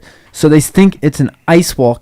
So that's why people go, well, where's the edge of the Earth? You know what I mean? Like, can you not fall off the edge? And they go, no, because it's surrounded by a giant ice wall. What? What? So you're telling me that at some point, if you go far enough, you run into a fucking ice wall? Right here. There it is. That's what it looks like. That's what they think it looks like. Yeah. Kyrie Irving, I'm not drafting you on my fantasy basketball team this year. You are making... If this is what you believe in, you're not getting drafted by me. My God. This is ridiculous. Like, really, if you believe in this, you should be, like... You should be condemned to an island. Yeah, man. Like, that well, not only that... Okay. And, well, the thing is... The best part about it is flat earthers, they have different Hold on. I'm looking at this picture, right? And you're telling me that the North fucking Pole is the top of it. It's the center, right? It's the center, yeah. Okay, so that's the middle, right? That's the middle. Where the fuck is Antarctica? Right here, bro. That's not Antarctica. Antarctica's the biggest fucking continent that we have, dog. That is not Antarctica. Well, then there's the Antarctica is just so Antarctica the ice. Is just gone. It's just a made up thing. These motherfuckers, dude. That's true. I didn't think about that too, Tim. Where they at? So So, I just discredited their entire argument. Yeah, off of the fact that there's no Antarctica in fucking. Well, you know what? Maybe. Yeah, man. They're weird. Nothing weird about them. They're stupid. I mean, I'm not gonna say they're wrong because I'm gonna say I'm gonna be the first one to go on record and say you're wrong. Wrong. You're wrong. Like I mean, they could tell me like they could say it to you. They could be like, well, you don't know for sure that the Earth is round, and I could see, I could be like, people have sailed around it and have hit a fucking ice wall. First of all, I just know because there's facts. Yeah, there's facts. Well, and they don't believe. How the fuck are you gonna tell me that there's an ice wall around the motherfucking flat ass surface of the Earth? Dog? Yeah, man. There is no flat Earth. Well, first of all, you're dumb. There's no consistency with this flat Earth, right? Like, they don't consistency. Like, no. What I mean is like they don't. Like, there's other maps of what they think it looks like. So they think even there's an ice wall like within the inner circle, and then there's more ocean behind the ice wall, and they're hiding more land from us. They're hiding more land from us. Yes. Yeah. Who? I don't know. The government? How could you not see that from an airplane? Man, it's just okay. Okay, we got airplanes, dog. Like we can fly over the ice walls. Yes. How are you gonna tell me that you can't see that when you're? And my thing is like what happens? You're dumb. Okay, first of all, say you're flying 30,000 feet, right? You're dumb. That's just what it comes down to. So like, you're flying. If you believe this, you're just not an intelligent person. Yeah. I mean, okay. So you're flying 30,000 feet, right? Mm-hmm. You're telling me no one has ever just been like if the Earth is flat, fuck it. Like, I'll just fly to the edge and see what the edge is. Like, what happens when you get to the edge? Okay, before we even get to the edge, if you're flying at 30,000 feet and you ain't having a pilot go, holy shit, there's a fucking ice wall. Yeah. Oh, and we've been to Antarctica. That's what it comes down to. Civilians. We've been there. We've been to Antarctica. There's been many occasions. Not just government people, civilians. Many occasions where we've been to Antarctica, and there's many occasions where we've gone past Australia. And you know what it does? It wraps us back around to fucking Africa. That's why you know the Earth is round. Because when you leave one place, you come back to another spot. Okay, explain go past another thing. The edge another thing to me, for the rest of your life. I would say to them, explain the equator to me. Explain why 100%. Why it's why we have so tropical weather someplace and we have frozen weather at other places. Tell me why. Explain it to me. Cause bro, fucking chemtrails, bro. They fucking chemtrails, bro. It's the direction of the sun, bro. It's where it comes in, bro. I mean, it's just like, maybe it's just fun for them to think that. I don't know, man. I think it was a ruse that somebody made up, just talking shit, and like people just. I mean, I believe in this more than I believe in anything. 100%. I'll believe that before I believe flat Earth. Right there. If that's what's going on with the flat Earth, then I fucks. So you're telling me that the Earth is flat, but the sun is round and the moon is round? That's where that's why I got such bad allergies right there. Yeah, exactly. Because I'm allergic to cats. Maybe and it's now, on the fucking world. Maybe now I understand it. Now we may be onto something now. I mean, the Earth is flat. Kitty cat flat Earth. Bubbles is fucking us right now. Bubbles really is. Bubbles, god damn it. Come get shit rock, Bubbles. Come get shit rock. I got some shopping carts for you. Will be good. Whose cat is this? Yes. God damn, man. Yeah, dude. Honestly, I mean, to go back to talking about the flat Earth, it makes absolutely no sense. And bro, okay. First of all, I'm pretty positive. We build bridges. Hold on. I'm not the most educated person on the subject. No, neither. But okay, I can neither discredit. am I. Neither am I. But I can discredit that theory of a flat Earth, and that's because, and I mean, that's meaning that I'm not the most educated. Like, you put people that are actually educated on the subject, they're gonna destroy you. You know what I mean? And that's the smartest flat Earth person you got. Like the most research you have. Right. Like, we've been studying that our Earth is round. Like, the fuck you? We have space pictures of our fucking Earth being round. Well, that's the thing. That's all fake. All fake. Everything's CGI. fake. Everything's Guaranteed. CGI fake. Those are fake photos. That makes sense. We don't have satellites. Yeah. We don't have this. We don't have that. They're fucking high. Dude, yeah. They are fucking high. I don't get it, man. I just don't get. And people are just firm believers. I don't know. I mean, whatever, man. Hey, to each his own. To each his own. I hope you have fun in your flat Earth, dude. So I mean, and another thing. Look at. Yeah. Yeah. What happens when if we get knocked sideways? We're all gonna fall off. Yeah, what happens when we clip a meteor? Yeah. Going fucking 1,000,000 miles an hour upward. Right. Oh, I could see this. Maybe some Legos are fucking with us. Like, that's what it is right there, dude. That is what it is. The Legos are like, let's stretch this out a little bit. So I mean, if you believe in a flat Earth, are these God? Like, because the Lego guys are fucking determining your outcome. I don't know. This guy looks like he's got a real, like, he got a squirrel for a hat, so I don't really trust him. I don't trust him. The Lego guy might be God. Who knows? Yeah, man. People are crazy, dude. I don't know. I just don't know. I don't know. I mean, to each his own, dude. Like, if you think the world's flat, good for you. Yeah, dude. I don't agree with you, but I just don't. Oh, okay. Okay, here we go. This is how the sun moves right here. For how? That doesn't make sense. So the sun rotates around nothing but our fucking and the moon. Like the sun rotates around the North Pole. Pretty much, yeah. So the gravitational pull would be the North Pole, correct? No. There is no gravity. So then how does it rotate? Bro. I'm not here to debunk anybody, but hey, I'm here to tell you. And if that was the fact that it would have a gravitational pull, if there was gravitational pull from the North Pole, then everything would be getting sucked to the fucking North Pole from the Earth. Like, no, but dude, you know what holds the water in, bro? The ice wall. But the ice wall's like a bowl. But what if the ice melts, dude? Global warming. No, I'll tell you exactly what's going on, okay? I'll tell you exactly what the fuck's going on. All right, bring it to me. Okay, the Earth's round. Earth's round, first of all. Earth's round. Second of all, we are just a science project for a little alien trying to pass his... Guaranteed, dude. Or no, we're his 7th grade science fair. We're a TV show. Yeah. We're along like this TV show, and they're just like, show. Damn, these people suck. It's like I became an ice cream sandwich. What happened was like less appealing to you. Yeah, what happened was they made the dinosaurs are more appealing to you. And they're like, you know what? These dinosaurs are big, cool, and all, but they're kind of stupid. Let's fucking send a meteor. Like, let's pew. Let's see what happens. See what the fuck happens here. And then let's put a human on there, and let's see what this dude does. Let's see what this. We're like, honestly, we're like a mini ant farm for some like alien. That's what I'm saying. Who says we're not? I mean, who says to say that's wrong? We really could be. I mean, and in the big picture things, I mean, if there is a God, I don't want to go into that, but if there is a God, oh, you just went in it. What are we? But just fucking ant farms, like. Well, we are. I mean, we're okay. First of all, okay, I'm ready for this conversation. First of all, okay, I don't know exactly what the elements are all in order. Hydrogen, oxygen. I don't know the other two. I forget. I don't know.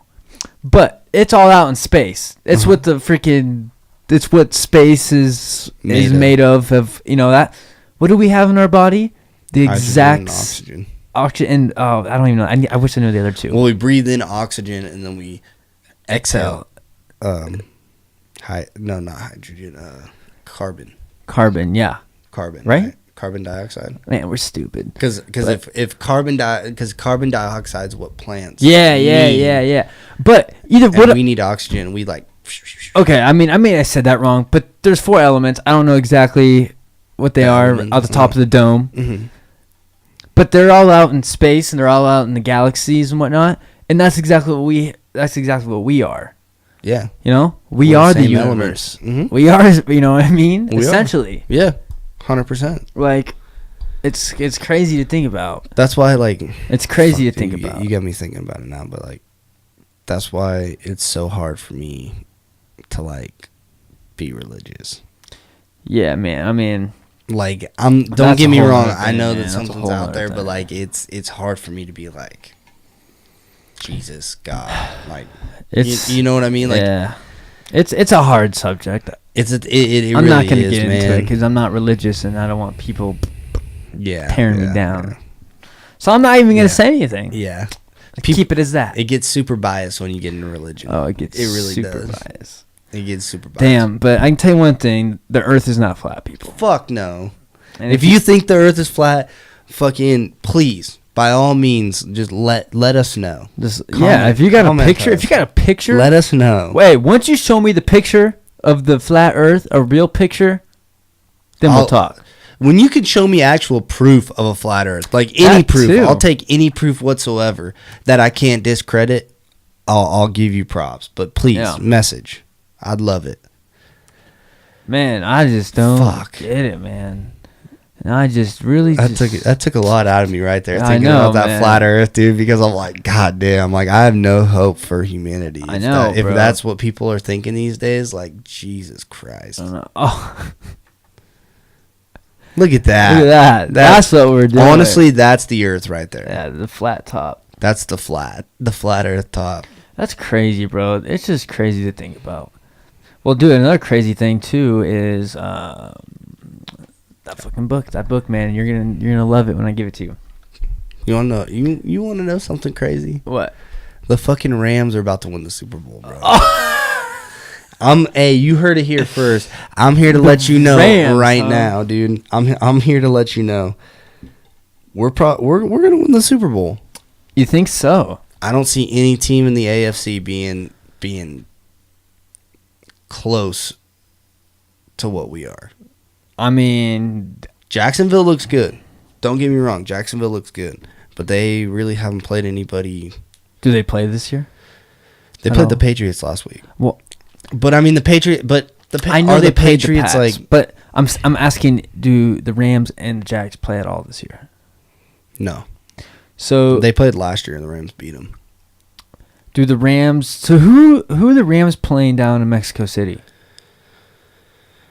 Is it the Boys? No, that's not the Boys. I don't think they're playing in Mexico this year. Yeah, I think they're playing in Mexico City.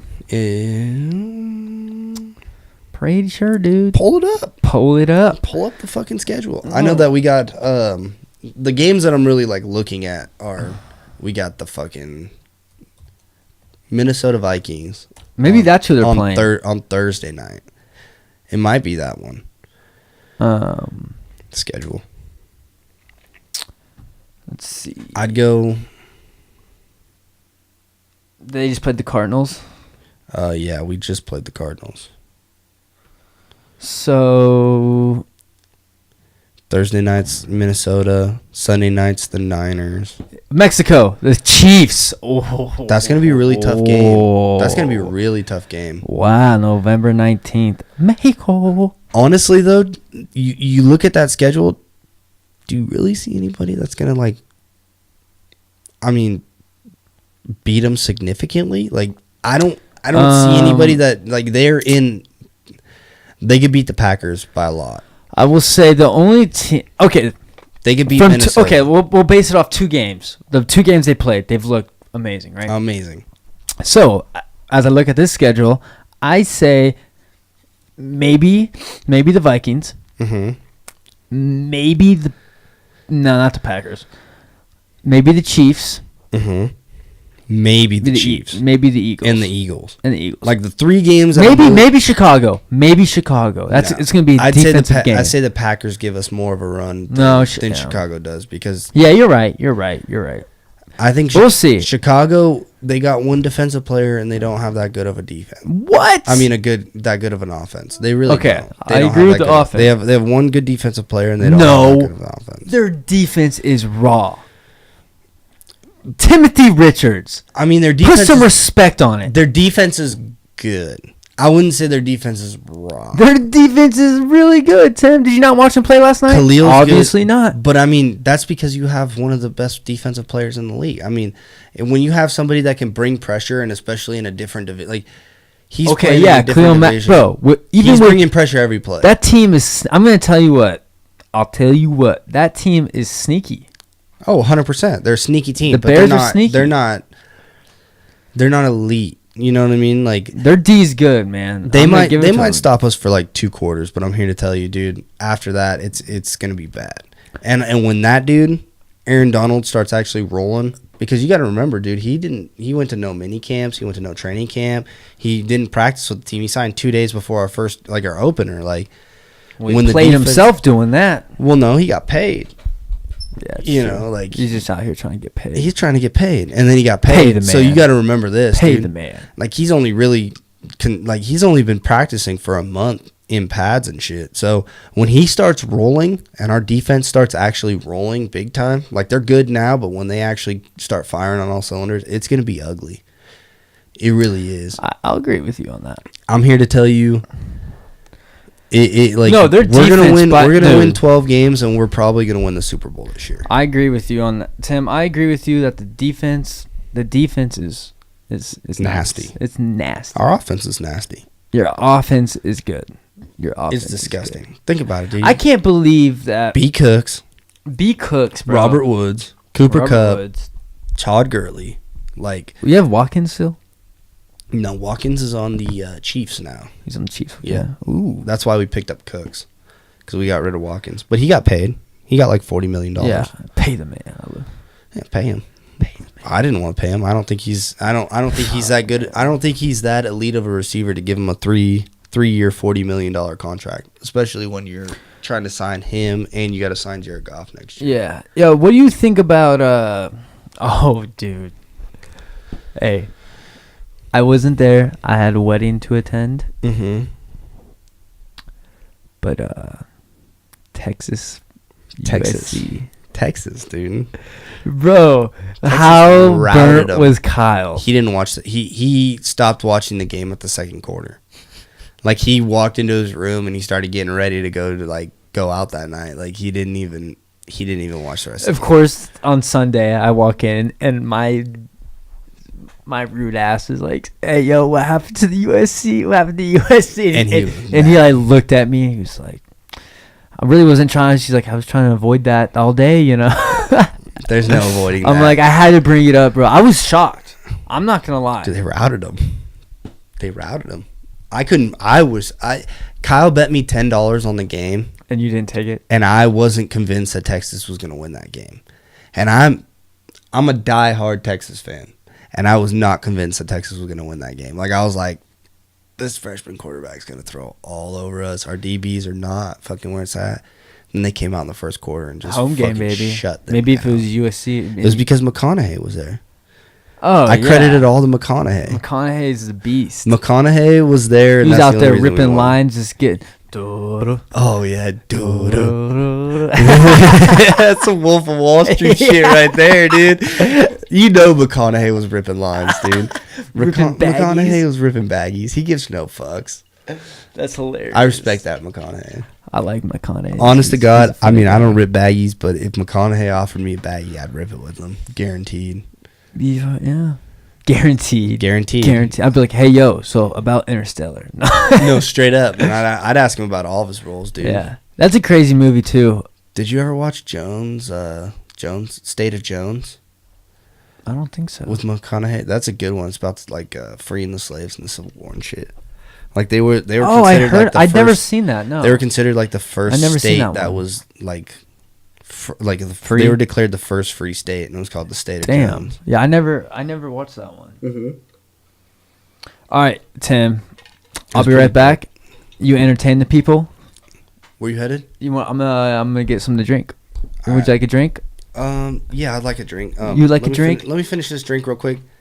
I'm going right now. We are on the clock, Tim. I know we are. We are on the clock. I gotta take a quick leaky. All right, go. All right, Jesus Christ. Oh my God. Hey. Oh my this is a quick, goodness. Quick go. Break, don't even people. talk. Just go. Quick break. Just go. Quick break, people. You know what? I'm gonna actually lead to.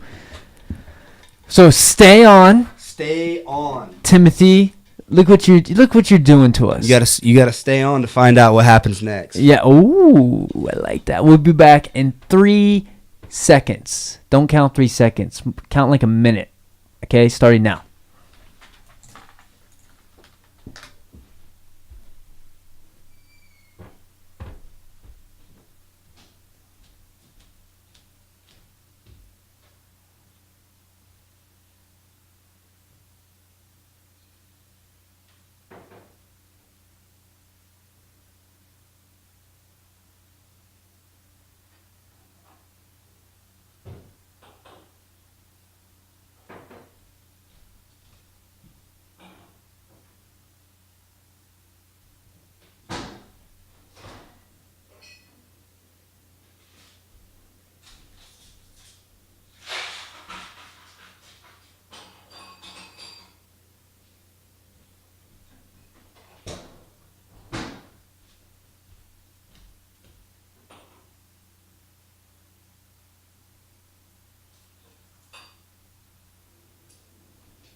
Alrighty, and we're back. We back. Sorry, folks. Oh, man. You know what? I'm here to say the Rams fucking suck. They ain't going to win shit, bro. Get out of here. The Niners are going to beat them every single time. You like this glass right here, Tim? And that, folks, is what we call halftime on the JayCast. Sorry, that's my annoying laugh. Callie walks in last night at the house, and she's like, "Damn, Jay, I heard your laugh from like a mile away." That's so awesome. I was like, "Oh yeah, I gotta watch that shit." Yeah. You see his glass, Tim? I do. That's a great glass right there. I got like a plastic to-go cup. Yeah, cheers, motherfucker. I'm a little more classy, you know. Whatever that does.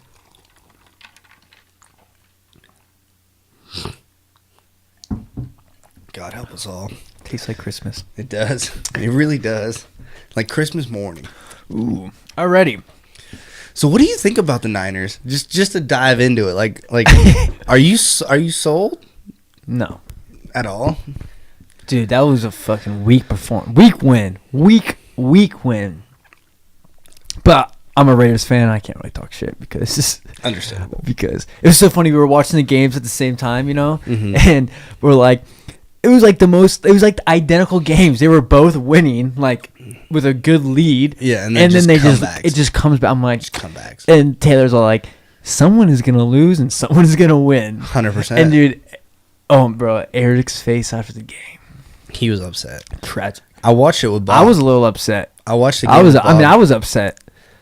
Oh, I'm sure Bob was upset too. Oh yeah, he was not very happy. It was funny because he called it at halftime. He was like, "They're gonna give up this lead. Like they were up 17 points or 13 points." Whatever. I don't know. Like Gruden, it's like, hey, let's just get a 7-point lead and try to win the game because that's how it was in Tampa Bay.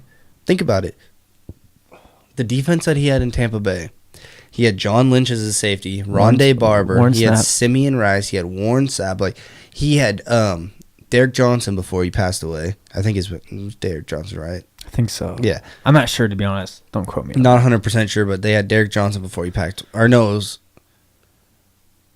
was Derek Johnson, yeah. They had Warwick Dunnett a running back, dude. Like, they had Keyshawn Johnson. They had a good team, so they could literally just sit back, run the ball, like throw it deep one time, run the ball, and then just play defense. Who was their QB? Brad Johnson. Mm-hmm. Brad Johnson was really good. He was the type of quarterback. I forget. Like, he's like a Jared Goff, dude. He's a don't turn the ball over, make the right plays, smart quarterback. Like he's not one of like a Brett Favre or like an Aaron Rodgers, like a gunslinger. He's not going to step out there and try and make the plays. Like he'll throw the ball away if no one's open. Like he's that kind of quarterback, you know. So kind of smart. He's not like a Rich Gannon who would go out there and try and make the plays. I just think I think I like Gruden as a person. Like I love Gruden. You know, I like Gruden. I love him. Is it possible that ESPN, bystanders, critics, kind of talked him up a little bit too much and got his head a little bit too big? Yes and no. I mean, I think that he's a great coach. I think that we've put too much expectation on him, and we're only 2 games into the season. I mean, what happens if they rattle off fucking, well, just 14 wins? I mean, it's not too many teams start 0-2 and make the playoffs. 11%. Yeah, it's 11%. Yeah, it's not 11% of teams that go 0-2. Because I saw it the other night. Yeah. 11% of teams that go 0-2. I mean, don't make the playoffs. So it's all right, but you also have to look at it like this. The Giants started 0-2. The Giants went 9-7. The Giants won the wild card game.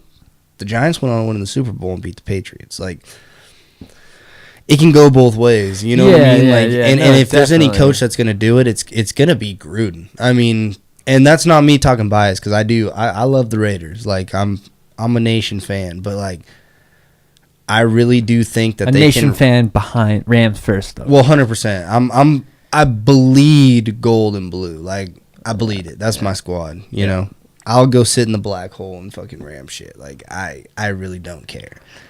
But I'm here to tell you that I do support the Raiders. I've been to a lot of Raiders games. You know, my family's Raider fans. Yeah. And I'm here to tell you that if there's anybody that can ride it, because, I mean, Carr's had 2 very, very suspect games. Derek Carr had 2 very suspect but games. Was it suspect? Because he was, like, almost damn near perfect till the fourth quarter. He was, but he threw a pick. Yeah, you know, like, you can't make mistakes, man. Yeah, especially you gotta finish game. Like, don't be a Romo. Yeah, if you're don't be a Blomo. You're playing your divisional rivals. You know, you got a 2-point lead in the Mile High. You can't do that. You know what I mean? Just like you're playing the Rams Monday night, you got all this electricity. Well, first of all, electricity. They score first. You score first. You take the lead, and like you can't make mistakes. Like that's one thing you can't take the energy out of the stadium. Yeah, because that energy is what's going to make you perform better. Right. You throw that first pick, the energy starts leaving. You throw the second pick, and especially the way that he threw the second pick, like, all right. It's flat. And then you throw a pick 6, and it's like, motherfucker. You know what I mean? Yeah. And then you go into the next game, and you're like, we're fucking winning. We're winning. Fuck, I just threw a pick. Like, are you kidding me? You know? I'm not going to blame it on Carr because I am. Because, no, I mean, I think the biggest momentum change of that game was when they went for it on 4th down, and you watched the game. Mm-hmm. They went for it on 4th down. Yep. And I think they threw it to their fullback. Mm-hmm. And he dropped it. Yep. That literally momentum just changed instantly. 100%. They went down, scored, took all the momentum. Raiders get the ball back. 3 now. Mm-hmm. 3 now or something along the lines. Like they punted. A punt. Yeah. They go down. I think they score again. Mm-hmm. Then next drive, they go like a pick. I think it was a pick. Pick. Yeah. If they would have just caught that ball, and it's not even that down, it's like, man. It's like I don't know if that's exactly how the game went down, but either way, I'm saying that drop pass, and he threw it right in his hands. Why are you throwing it to your fullback on 4th down? Well, first of all, if he catches it, it's a 1st down, and he looks like a genius. But he's a fullback. I'm sorry, man. You're in the fucking league. How many percentage? Like, I'm sorry. You're in the NFL. You're getting paid to catch those balls. But what's the percentage? I mean, I totally agree with you. Hey, you're getting paid $1 million, bro. You better catch the fucking ball. But I'm here to tell you, because like I get paid fucking $13, $14 an hour, and if I don't do my job, I'm gonna be held accountable for it. You know what I mean? Oh yeah. But as a coach, why aren't you going to your best player? It's 4th down, dude. I understand why they're gonna bracket them. They're gonna do this, that, and the other. But it's 4th down. Why aren't you giving the ball to Marshawn, or why aren't you throwing a comeback to fucking Amari? You want to know why? Because the boy got paid $100 million. He don't care. I'm just kidding. He cares. The motherfucker can go 0-16. He getting paid all the same, dog. Give me my money. He's like cash out. Give me. He said he's money manzelling right now in the Raiders fucking office like this. He's like, give me my money. He's like, he's straight up Monday Night Football or $100 million. Hey, he's like, fuck Oakland. Yeah. He goes, fuck Oakland. We're going to Vegas. Vegas anyway. Like, fuck Oakland. We're going to Vegas. I could give a motherfuck about Oakland. I'm going to Vegas and winning championship. Oh shit. Fuck this place. Dude, I don't know how they're gonna be get that stadium ready. Oh Tim, I don't have my phone. It's getting halfway. Did I show you the pictures of the Ram Stadium? Mm-hmm. I did? Yeah. You sent them to me. Really? I think so, yeah. Or group message, one of the two. Oh. Yeah, because you fly... Did you go? Or did you just fly over it? No, the new Ram Stadium. Yeah, the one they're building. Inglewood? Yeah, it's fucking Inglewood, bro. Inglewood. But, Inglewood. But, the wood. when you're flying into LAX, when you're landing, you fly right over it. Really? Yeah. It looks dope. Oh, it's getting close, it's dude. Dope. It's crazy because the way it looks in it next season. Yeah, right. And I brought that up because aren't the Raiders supposed to be there next year? Vegas? No, Raiders are going to be in Vegas in 2020. Okay, thank you, Timothy. But they're going to play in Vegas next year. Oh fuck. Okay. So they're going to play at probably UNLV Stadium and then go to because their lease is up. But they might sign another 1 year because. So Oakland's only signed 1 year leases for the last 4 years. because they didn't know if they were going to go to LA or not. Yeah. So okay, that makes more sense. Sign another 1 year lease with the stadium just to play it out for one more year before the stadium's ready, or they might go down and just play it at UNLV Stadium. They don't know. That would be stupid. I wouldn't do that because it can only hold like 20,000 people, dude. Like that would first of all, be retarded. That stadium, you'd lose money. Damn near ready, dude. Yeah. The Rams Stadium is taking so long to get built, and then I look at the Raiders Stadium, the progress they've gone. I'm like, that's almost done. That's not. No, it is. The Raiders? I swear, I just seen it. Well, see, the thing with the Rams though is that they had zoning issues. Like, they couldn't. Like, he wanted the land that he wanted to build. Oh yeah, it's LA, bro. There's not much land out there. Yeah, well, he wanted to build it because like the West Hollywood horse track. Yeah. The old West Hollywood horse track. Yeah, he wanted to build it there. Like, he wanted to tear all that down and build a stadium there. And they wouldn't let him do that. He was still fighting it until he got this one built. So, like, they only started production on the stadium, like, less than a year, like, almost a year ago. So, it wasn't like so they took he was going into it. Yeah, because he wanted that property. Like, he wanted to tear all that shit down and build it. I want to bring that up because, dude, it's crazy because there's going to be homes right next to it, like in the parking lot, dude. It's like, have you ever seen USC's where they play? It's like we fly right over. It's in South Central, dude. Like literally smack dab South Central. Yeah. There's houses everywhere around it, and there's a fat fucking Coliseum. Like fat. Like I know, dude. Like you're in a residential, and I hate to say it, but it's in a very bad residential area. But it's in a residential area. It's a dope college, bro. It's nice as hell. Fucking UCLA. UCLA is sick. Bro, it's right next to is it Beverly Hills? It's, it's like in Beverly Hills, dude. It's like West Hollywood. It's sick. All right, let's see. I fuck with and I mean, damn, is that what it's? Yeah, that's what it's gonna look like. It's gonna be all glass on top. That's dope. It's gonna be sick. Is it gonna open up? Yeah, it's got the opening and then the grass. Okay, first of all, that's how it's gonna look. Really? Yeah. So the glass will come across, really, and then you can retract the glass. But the cool thing about it is you can, like, you know how Arizona pulls their turf, like they have a thing where it pulls their turf outside to get sun when it's not being used. I didn't know that. So like they pull their turf outside. That's how the Rams are going to be too. Like they're going to be able to pull their entire field outside and be able to like get sun to it and then put it back in. So it's not going to be turf.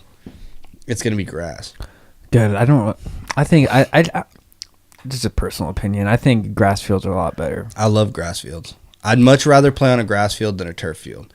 I don't like turf fields. I don't like the rubber of a turf field. I don't like the feel of a turf field. Like a nice grass field, like you're a lot faster on a turf field because you're on top of that. It's not soil, so you're not sinking into the actual ground, and you can grab. Like you're actually grabbing. Like when you're on soil, it's a little bit slower because you're not grabbing as tough. But man, it's crazy because all this area right here, like all parking, it's all nothing right now. Like it's just all dirt. Mm-hmm. It's all dirt and think about the people that are gonna pave that, dude. Yeah, think about how much pavement. We're probably fucking paving it. Yeah, like paving. Oh yeah. Like think about all the concrete that they're gonna. Have to lay I wanted to see a picture of what it looks like right now. Oh, here it is. That's under construction. Yeah. Yep. And even then, like that's when you fly, I wish I had my phone. I could bring it up on here because it looks a lot more complete than that. Oh yeah, that's like the early stages of it. It's what's. Yeah. That's what it's starting to look like right now. And even if you go over here, like to this one. This one? Oh no, that's the same one. Go to that one over there. This one? Oh, I think that's the same one too. What is that? That's not it. There's no fucking river. No, it's not up like that yet. No, but what's this water right here? There ain't no water right. That's not anything at the stadium. No, it's unless they're gonna build a fucking little lake next to it too. But the cool thing is, dude, is we're sharing it with the Chargers too. Like, oh, you are? Mm-hmm. I don't know if I like that. We have to share it with the Chargers. But I kind of like it because we're not spending as much money on the stadium. We'll be able to pay players. See, I don't like the idea of sharing stadiums. I don't know why. I don't either. But the thing is, like, I don't really mind because the Chargers suck ass. So like, we're gonna be really known for being the team. Chargers don't suck ass. I mean, maybe. Suck ass, dude. We play them this weekend. We're gonna smack the fuck out of them. Like they're not. Damn, dude. The Rams just became, and it's not even overnight. You've seen the Rams build since they've gotten. I mean, even their last year in St. Louis. Up to now, like they've done a good job getting players, drafting well, and just. I mean, they built that team. It's not like it happened overnight. And a lot it's of it. Not even happening. Jared Goff is gonna. Jared Goff. I always say golf. Mm-hmm. Jared Goff. Jared Goff is. I mean, he's gonna be good. He already is good. Well, the thing is, dude, is how can you not be good when you have weapons around you? I like the coach too. I'm not gonna lie. I really. And that's the biggest factor. That's the biggest factor. Well, Wade Phillips is an OG coach too. Well, that's the thing, dude, is like being able to have a defensive coordinator that can be a defensive coordinator. Exactly. And then having a coach that's an offensive-minded coach. Right. So you have pretty much like two head coaches, right? Yeah, but exactly. You have like two head coaches. Like it's defense, offense. Wade Phillips is so experienced. Like it's helped out this guy. Like he said it himself. Like it's been awesome to have Wade. Like 100%. Like it's 100%. And I'm sure Wade likes like he's not the head coach. That like he's got like he's got freedom. He's to got just my do defense. His defense. He's got my D. You know I don't got to worry about other shit going on. And McVay comes from an offense, dude. Like he was an offensive coordinator. He's a quarterbacks coach. Like he was the quarterbacks coach for John Gruden. On that Tampa Bay team, he was the quarterbacks coach. Really? Yes. He was on the coaching staff. He was one of the quarterback coordinators. At like 20 years old? Yeah, like 20. He was 23 or 24 years old. Really? Yep. And then not only that, but okay, I didn't know that. Yeah, because he was on the coaching staff of that really? team. Because he's only like 35. Mm-hmm. And then he was on the coaching staff of Jay Gruden too for the Washington Redskins. Like he coached. In 1 year, he coached Robert Griffin in his best year. Okay. His rookie year. So he comes over. He's 33 years old. He comes over, and he's an offensive-minded coach. No. He's but look at the weapons he has, bro. And not only that, but he's got fucking Todd but his schemes, dude. Like, his schemes are fucking ridiculous. Like, the way that he schemes out for games is crazy. Like I sit back and I watch and I'm like, holy shit, dude, like this guy's brilliant. Like because he does things in a way of personnel. He doesn't do them in a way of situational. So like it's who's on the field. Yeah. And he even talked about that. He's like, man, I'm going to take advantage of every soft spot that they have. So you bring in a second string defensive lineman, I'm going to attack him off the bat. You bring in a second string linebacker, I'm going to attack him off the bat. Your corner gets hurt, I'm going to attack him off the bat. Like, right. He's one of those players that, like, he's going to fucking attack your weakness at every single point of the game. Like, yeah. It's not, I'm going to game plan around a team. It's, I'm going to fucking play player by player. And that's the crazy part about him, dude. And that's why, like, they're being so successful is because he's constantly attacking your weak points. So he's making you essentially keep somebody in there that may be tired or may be hurt. He's you know what I mean? Like, no, he's got a great football mind. He's scheming you, man, and it's crazy to sit back and think about it because you're like, damn, like this guy's fucking. He's doing things that haven't been done before. Right. You know what I mean? Like you haven't looked at the game that way. Yeah. And if you have, you haven't been able to be successful doing it. Yeah. No, I get you. Today it was either today or yesterday. I seen it this morning, so I don't know if it was today, but Kevin Durant was like, he had a tweet about the coach, the head coach. Oh yeah, he said,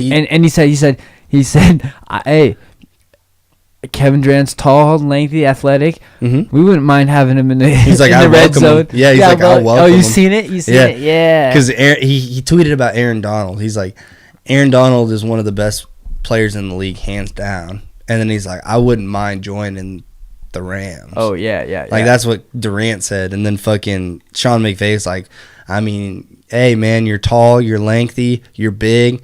I wouldn't mind having you in the red zone. And then he goes, if we signed him, I'd fucking be, I'd welcome him with open arms or something like that. Like, he was like, until they play the Niners and gets fucking Sherman comes over here and just fucking puts him in Sherman is like 37 years old. I mean, he may be like 30 years old, but he's in a 37-year-old body. Dude. Like he's. Such I'm not a Niners fan, man. So like, I don't give. Jimmy Garoppolo is overrated. I'm gonna let you know that right now. Jimmy Garoppolo has thrown 8 touchdowns in starting 9 games. He has thrown 8 interceptions in those same starting 9 games. He's having a rough start, man. He's thrown a lot of interceptions, and I'm here to tell you, dude. You play a team like the Rams where your corners are locked down. You're going to throw a lot of fucking interceptions. Yeah, the Rams got good corners, man. I fucking hate Talib. I don't like him either. But as long as he keeps making plays, I'll take him. I hate that guy. Marcus Peters is a beast. But if you look at it, dude, they've combined, they've been thrown at like 6 times over the last 2 weeks. Like they've been like teams are scared to go after the Rams. Dude, they're a dynamic team, man. They're scared to go after the Rams corners, dude. The Rams. That's why I the love Raiders it lost. Man, I love it because you have struggled for 15 years. Many years. 15 years, dude. Many years with the Rams. We won the championship in 1999. We went back in 2003. We lost in 2003, and since 2003, we've been a team that has been on the downward spiral every year. And I mean, like we've had. Who was their coach? Was it Fisher? When they went? When? No, we played Fisher. Oh. We played Fisher. The Titans? We played the Titans. We beat the Titans, remember? Because they got stopped on the 1 yard line. But the Titans ultimately won that game. No, they lost. Oh, you guys won the Super Bowl. Rams won the Super Bowl in That's 99. right, Kurt Warner. Mm-hmm. We had Warner, Falk, S. Hakeem, Isaac Bruce, Torrey Holt, Dre Bly, Orlando Pate. Like, our team was so raw that year, it was retarded, dude. Like, it really was. And the fact that we won our division and we were still rated as a 4 seed was dumb. We went on to beat a wild card team in the Titans. Because if you remember, they played Buffalo, and they had that play where he ran across the field and threw it all the way back. Yeah, dude caught Kevin Dyson, and he caught it and took it to the fucking house. Yeah, I remember that. And that got him out of the wild card game, and they ended up going to the Super Bowl. Yeah, I do. And that squad was good because they had Kevin Dyson, they had Eddie George, they had Steve McNair, they had Keith Bullock. R.I.P. McNair. They had R.I.P. McNair. I always do this little thing. Mm-hmm. R.I.P. McNair, dude. And they had a good team. Like, they weren't bad at all. Steve McNair was dope. Steve was dope. He was the first OG like black quarterback in the league. Like it was Warren Moon, Steve McNair, and then it started coming in with like Donovan McNabb and Dante Culpepper and like all these other quarterbacks. With Dante. Where did Dante Culpepper play? I feel like he played somewhere else for a little bit. He played for the Jags for a little bit. He played for I believe the Cardinals for a little bit. Don't quote me on that. I have no idea. I think it was the Cardinals. The old. I just love it, man. Dude, Steve McNair had the OG one because Steve McNair would throw a touchdown pass and then he'd hit him with the fucking whack, like the horns, dude. He'd hit him with the fucking. That one's dope. Yeah, that was it, dude. Steve McNair, Steve McNair would throw the touchdown pass and he'd go, whack, dude, and just hit him with it. Gotta love the Dez Bryant. Oh, the X Factor, dude. The X Factor. Speaking of Dez, bro, is someone gonna pick him up? You think someone's gonna pick him up?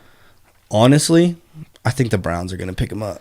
And I think the Browns are going to pick him up because they got rid of Josh Gordon, and they're looking for somebody else that they need for like a 1 or 2 receiver. Because Juice ain't getting it done. Like, Landry ain't getting it done, man. Like, come on, man. Hey, you know what? But you can't blame it on him, though. Okay, you can't blame it on him, dude. Another thing, too. Like, Tyrod's sorry, I'm all getting all excited now. No, go for it. The Browns, I feel so bad for them because I just feel like they're just cursed at this point. Like it's bad coaching. But dude, you got all the talent is it in bad the world. coaching or is it a bad kicker who missed fucking like 4 kicks? No, it's bad coaching. Like Hugh Jackson could have won that game 3 fucking times, dude. He could have won that game 3 fucking times. Okay, He ran suspect plays. It's a little bit of bad coaching, right? You have to give it to bad coaching, but you can't. But you that can't kicker fucked them 100%. They could have won that game, bro. You pick up a first down, you ain't kicking field goals. Hey, I'm sorry, but right? They could have won the game. Think of it like this. Okay, when you put it that way, yeah, you're right. I'm not saying you're wrong. You're right when you put it that way. But at the same time, the kicker is part of the team. He has to deliver his part and his contributes to fucking make that field goal. 100%. That's why choked. He missed 4. He missed, I think, 2 PATs and missed 2 field goals. If I'm not, but I may be wrong. Hey, it's just like when you get a bad call, though, dude. Like, you look at it and you go, if I'm not in that position, we don't lose that game. And that comes down to a coach, because you should never be in a position where you're kicking field goals. You should never be in a position where you're kicking 4 fucking field goals, dude. Like, okay, no, well, he didn't kick 4 field goals. The dude missed 2 PATs and 2 field goals. Well, at that point, why are you even letting him kick the ball? Like, he misses the first 2. I'm not letting him kick the ball again. I'll go for it on 4th down. I mean, if it's 4th and long, I think I'm going for it. I'm not giving him a chance. I know he's not going to make it. Because there's times where people have bad days. I don't know, Tim. I mean, yeah, no, you're right. There's times where people have bad days, but you have to recognize when someone's having a bad day. Like, you really do. If you miss 2 PATs and a fucking field goal, like, say the PATs are 35 yards and the field goal is 42. All right, I'm on the 40-yard line. I'm not kicking a field goal. I'm going for it because I know that you can't make that. You showed that to me. You've gone 0-3. Like, you've showed me you can't hit that kick. I'm going for it. And to put him in a position to kick that kick, that's on your coach. Because you're going, all right, I'm putting my trust in this person. Bro, it's okay. I'm putting my trust in this person to hit a field goal that I know that he can't make. Because he showed me he can't make it. I don't know, man. You're fucking in the league, bro. I'm sorry. You're in the league. You got to make that shit, bro. That's different, though, you know? That's different. You got to make PATs. That's different because you can be in the league. They end up losing by how many points? Like 2. PATs. I think they lost by 2 points. I'm going to look it up. No, excuse me. They lost by 2 points. They lost by 3 because he kicked the field goal to tie the game. It was 21-18. Brown's kicker. Just put Brown's kicker in. No. You know what comes up. No, who knows what would come up? 21-18. Oh. So he missed a potential 2 potential game-winning PATs. But dude, they're playing. Okay. Hey, 2 potential game-winning PATs, a potential game-winning field goal, a potential game-tying field goal. Like, that's 4 kicks that he missed. When you're at 3, how are you gonna give that man a shot? Okay, well, how? If you look at it, he made 2. He made 2. Honestly, he missed more. 2. He missed. I mean, so it was. Damn. I mean, okay. First of all, okay. So he made. Okay. He missed an extra point. And he missed 2 field goals at the end. Yes, but are you okay? First of all, I can't blame it all on the kicker. I'm gonna blame half of it on the kicker. I can't blame it on the kicker. Timothy. I can't blame it on the kicker because the coach put him in the position to kick the ball. Okay. That's on First the coach. of all, I'm going to blame the offense as well. Well, 100%. You only scored 1 touchdown. No, excuse me, 2 touchdowns. Wow, you got to blame the defense, though. You have to blame the defense. They gave up 18 points in the second half. Or in the fourth quarter. In the fourth quarter. Okay, there's a lot of blame to go around. You know what? I'm getting a little too hyped about the Cleveland Browns right now. I'm here to tell you, dude, the Cleveland Browns are good, but they're not as good as you think they are. Oh, no. I don't think they're fucking balling. Because I'm here to tell you that the 2 teams that they played are not that good. The Pittsburgh Steelers are probably going to go 8-8 this year, and the fucking New Orleans Saints are probably going to go like maybe Pittsburgh 9, lost 7, again, 10, right? 6. Pittsburgh lost again? Yeah, Pittsburgh got beat by KC. Oh, yeah. It was a good game, though. Absolutely, but you shouldn't have lost that game. Damn. So would you question, just shot out of a cannon here. Shot out of a cannon. Would you rather go 0-16-0 or 0-15-1? 0-16-0. 0-16 for sure. I'd rather lose every single game than tie a game with somebody. Tying a game is worse than losing. Bro, we've already had 2 weeks in a row, 2 tied games. Dude, tying a game is worse than losing a game. It is. Straight up and down. I mean, record-wise, it's not, but... I don't give a shit. In your mind? I'd rather lose a game than tie a game. Yeah. I'd rather be the worst team on the field that day than be tied with somebody. Yeah, fuck me. Like, there should never... They need to change that, I hate to say it, dude, but there should never be a tie in any sport. They need to change that, man. Like... That's some bullshit, bro. Is there a tie in soccer? Yes. Well, I mean, Yeah, there is. After you go to penalty kicks and it's still tied, it's. Yeah, that's true. It's it. Or even if you don't go to penalty kicks. Hockey doesn't. Yes, they do. Hockey will never tie. They don't? Mm-mm. Yes, they do. No, because if you go to overtime and then after overtime, shootouts. And if you shoot out, there has to be a winner in shootouts. There's no You're right. You'll keep going until that. Baseball, you keep playing until you win. Like, yeah, but college football, keep playing until you win. Keep playing until you win. That's how it should be in the NFL. You should keep playing until you win. Are you sure? 100%. Hockey, you go because you either go if it's a regular season game, you'll go. I believe you'll go a period of overtime, and then you'll go straight to there are no ties. No ties. Okay. You'll go overtime, and then you'll go straight to a shootout. Or if you're in playoffs, you'll just keep playing overtimes until somebody scores. Yeah, 5-minute length, 3 skaters per side, overtime period. And then if you're in playoffs, it's just overtime 5-on-5 until somebody scores. Damn, why did I think that you could tie in hockey? You can't tie in hockey. Hockey, you keep playing until there's a winner. Okay. Baseball, you keep playing until there's a winner. Yeah, so pretty much it's just football and fucking soccer. And soccer's gay as fuck. Like, let's be honest. Soccer's gay as fuck. Like, you can use other words than gay, Tim. I like soccer. I watch soccer. This is not, dude. Soccer's a cool sport, man. But it's very. There's no. Not in the U.S. You gotta watch that shit internationally. How do I put this like this? Soccer. I think soccer is pretty cool. I fuck with soccer to the point of the game. I don't fuck with soccer to the point of the physicality. Well, I mean, if you're gonna have if you're gonna be like that, like. What do you think basketball is, dog? Those boys are getting nicknamed the biggest like bitches ever. But treat it like basketball then. Like, don't treat it like. What do you mean treat it like you can't treat it like basketball? It's but you kind of do sport. Like don't.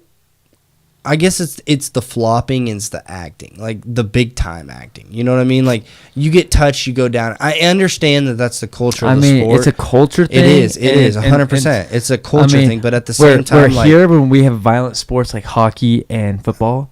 Yeah, you know what I mean. It's and different. I guess I'm cultured to be more of a like, to like violent shit. Yeah, of course. We watched it growing up. We played the sport. I played hockey. But I guess that's why I don't fuck with soccer. Yeah. You know what I mean? No, I get like you. I play soccer. No, that's a good point. That's a good point. It's why I don't fuck with soccer. Like I don't fuck with it. That's a good point. That's exactly. It's just not a popular U.S. sport, and I don't. It's not, and it's because we're conditioned for violence. I think conditioned for. I think it's gotten better. Something like that. I think people liking soccer has gotten better over the years, for sure, and especially with people with parents not letting their kids play football because of head injuries, and so I think soccer is getting a little more popular, but it just will never be. I like soccer. No, don't get me wrong. You just said. I think it's a soft sport, but I still like it. Like I don't fuck with it the way that I fuck with football or the way that I'll fuck with hockey, but I still watch soccer. Like. When World Cup time comes around, don't get me wrong, I don't watch soccer, folks. 100%. I don't watch it. I'll watch it, but I don't. But I'll watch the World Cup. I know. Actually, to believe it or not, I didn't watch the World Cup this year just because the U.S. wasn't in it. Yeah, and I watched a few more games. Like I watched a few games. I didn't watch like if the U.S. was in it, but like I fuck with the Premier League. Like I fuck with Barcelona. I fuck with Madrid. You know what I mean? I fuck Tim, with you PSG. love playing FIFA. Like I fuck with soccer, but I don't fuck with the fact that there's no physicality, and it's not the physicality factor. It's the fact of the flop. It's the flopping. Yeah, like that's what turns me off to soccer is the fact that every time somebody gets touched, man, it's like part of the game. I'm dead. You know what I mean? And I don't really like that. But at the same time, I don't mind soccer. Like I like playing soccer because if I play soccer, I know it's not going to be like that. You know? Yeah, football. But no, you're right, Tim. You're right. You're right. It's you know what the thing is it's the sport that they grew up playing, and so whenever something like that happens, like it's not okay. So. It's not a physical sport, right? But it's a lot more. Like there's a lot of pushing and shit that goes on. It's a mental sport because you have to think a lot more. It's kind of like a baseball. what I'm saying, but baseball can be physical. First of all, okay, that's another topic. Listen, baseball can be physical to an extent. Listen. I'm a firm believer of this. I don't care what people fucking think or may think what I'm about to say. I think you should be able to fight in baseball. Like, well, they kind of are. No. Be able to fight and let the fight happen like hockey. That'd be dope. I think you should. If someone is on the mound throwing a 100-mile fastball at your head on purpose, I'm throwing.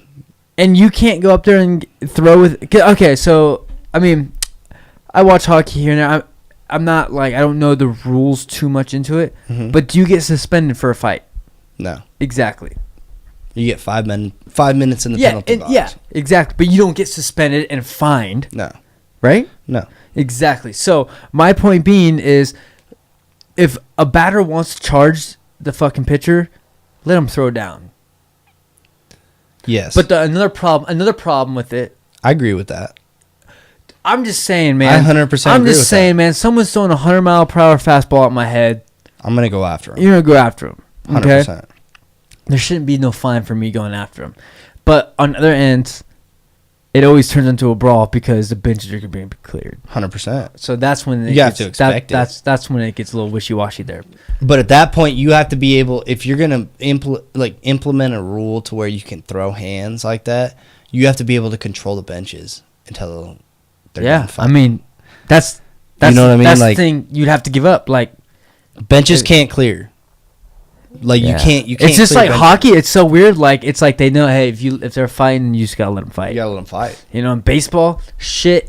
I love it because the so pitchers are coming out of the bullpen. Oh yeah, you're sprinting from everywhere. Like everyone's coming. You know what I mean? Everybody's coming out. Yeah, you want to be out there. I love baseball fights. But like with hockey, and that's what it is, dude. Is like they keep you don't see a hockey fight and see everybody jumping off the bench and fight. No, they let it happen. Like you just they let it happen, chill, man. And then the ref comes up and watches it and like maintains it as like, you know. As soon as somebody goes down, as soon as you see blood, like as soon as it's one sided, you stop the fight. Yeah. At the same time, with baseball, it'd be kind of hard to do that because you have 11 players on the field that are going to want to come in. Right, and that's what I'm saying. That's what I'm saying. Like you would really have to have them controlled. And what happens, and I think the other thing of it is like it's like the hostile aspect because like you have one batter and 11 players on the field. So like you start fighting the pitcher instantly. Like if somebody was fighting you at the bar, my instant reaction would be to go help you. You know what I mean? So like you have one player from one team on the field and you have 11 players from another team. Like you're gonna have them instantly want to come and help because you know the numbers are on their side. Yeah, that's when you get benches cleared. Right, you know? Right. Because you want numbers. Like that's how it is. Yeah. No, I mean, I just don't know. I just the fact that you can throw a 100-mile-per-hour fastball at someone's head. Insane. It's insane. Insane. Do you ever see the one where the dude fucking threw it into the dugout? Like, they got into a brawl, and he literally, like, the pitcher had the ball, and he crow-hopped and fucking chucked the ball into the dugout and missed and threw it high, and it drilled a fan in the first fucking row, dude. Shit. Yeah. Yeah, you can't be doing that. Think about that. That's like a 110-mile-an-hour fastball just drilling someone in the face from, like, 30 feet away. That'd be, like, from the end of your fucking couch right there and just drilling me in the face. Well, Kyle knows how that is. Yeah, Kyle took it to the face, dude. At a short mound distance. With someone who's throwing heat. And that ended his career. Oh yeah, he was never the same. That ended his baseball career. Dude, like he was like PTSD, whatever it's called. Dude. Yeah, he's like, I ain't fucking with that no more. I ain't fucking with that. He didn't even want to get in the box after that. No, he played like years later and it's like I just don't love it. I just don't like it. And it's not even that, dude. It's the fact that he was shook, dude. Like, I'm here to tell you, if Robert Ferris would have drilled me in the face with a fastball when I was 9 years old, I'm pretty sure I'd be shook too. Like, I was shook just going to plate with Jeff Denny pitching. I was like, oh, fuck this, dude. I always thought it was fun though. Like, I always liked facing dudes like that. I mean, it was fun, but at the same time, like, I was never worried about striking out. 100% not. I was worried about getting hit by that ball. I was never worried about getting hit. See, me, it was just like a little conscious thing in my back of my head. Like, if you get hit, it's going to hurt so fucking bad. I was different, dude. Like when I went to the plate, I know you were different. When I went to the plate, dude, like I was. You're a good ball player, Tim. You should never quit playing. I know. I was thinking about nothing but just hitting the ball. Like I wasn't worried about getting hit by the ball. I wasn't worried about fucking how fast he was throwing. Like all I was worried about was putting bat on ball, dude. Like that's really what it came down to. And like I was actually talking to Bob about this the other night. Like I faced some pitchers that were pretty fucking fast. Like Robert Ferris threw gas. Jeff Denny threw gas, dude. Like Chris Martinez threw gas. Ryan Heminger threw gas. He threw gas. There was dudes that we faced that were fucking. They threw some hard balls, man. Yeah. But I was never like those were the pitchers that I always wanted to go against. The problem is with Jeff Denny is when he was on the mound, like sometimes it was reckless. Like it wasn't like that's how all fast pitchers were. Like at our age. It was. They threw hard as fuck, but there was no control. Like that's what scared me. Mm-hmm. And that's why, dude, I got pegged by Robert Ferris twice in the same game. Oh, fuck that shit. Yeah. See? At least I can get pegged in the face, bro. Yeah. I've been shit. I remember like it was yesterday because I got one in the back of the armpit right here. Yeah. And I got one like right in the back of the leg right here, dude. And I was like, but it never made me not want to like go up again. You know, like I was always like, God damn it. Like, I mean, because like, granted, Thomas Taylor, he got hit that same game that I got hit twice. He got hit twice, and he got hit twice in the same exact spot. And it ended him, dude. Like that was the last time that I saw Thomas Taylor ever want to like actually step in the box and like be aggressive. Like that was it, dude. Right? Yeah. Well, I mean, granted, we were young. Oh fuck yeah! I was like 9 years old, getting tagged by him, dude. Like you know what I mean? But legitimately, like I was like 9-10 years old, and from that short distance. This boy's throwing 90 miles per hour from that distance. You know what I mean? 100%. And he tags you. And it was like, I love when we played All Stars. I'm like, yeah, he's on my team now, bitch. Yeah. And like it never like really fucked with me too much because I played catcher a lot of my little league career. Like I played catcher. Well, even Grant Heinrich threw hard, but he was threw hard. But Cameron threw hard. I caught from Matt Telemontes who threw hard. But Grant was fucking like he could never throw a strike. No, he was all over the place. Grant threw hard, but like that's what I'm saying. Like Grant was one of those pitchers that threw fucking hard, dude, but could never hit the strike zone. Yeah.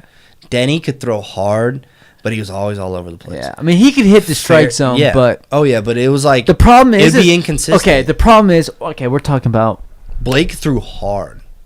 Blake threw hard, but he was never consistent. Blake threw pretty hard, yeah. But we tagged Blake, dude. I remember. Yeah, we played Blake before we played you guys in the fucking TOCs. And I pitched against Blake's team, and then I pitched against your guys' team. I threw like a 1-hitter against Blake's team, and threw like a fucking 2-hitter against your team. Went off. That was one of my best playoff stretches I've ever had. That was dope. Straight up. Was our game postponed? Was like for a little bit, and then we had to play. We had to come back out. You know what I loved about majors? Dylan Crothers was like the only kid that got a hit off me that game. You know what I love about? But Dylan Crothers was on my team. The Dodgers? No, he was on. I think he was on the Giants. The Dylan Crothers was the. Okay. Dylan Crothers. Yeah, he was on the Giants. He was on the Giants. He was the only kid that got a hit off me on the Giants. He pitched too. Mm-hmm. But they threw Blake because like they threw me and Blake against each other. Bro, we were playing. And I that was a rivalry. The Dodgers, typical Dodgers Giants, dude. Bro, played one Giants. time, bro. Was playing catcher. Mm-hmm. And can I throw this out here real quick? Played was ass. Played was ass at baseball, dude.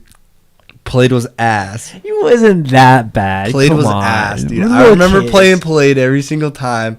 Played was not good at baseball, and that's why Played never carried. I understand. All right, let me tell you this. Ass. Love you, Played. Before I say, I love you. I love you. Before Played. I say this, you're one of the you're one of the most talented football players I've seen. But I'm here to tell you, you were an ass baseball player. Hey, I say this out of love because I'll never forget this in my entire life. I'll never forget. I remember like it was yesterday.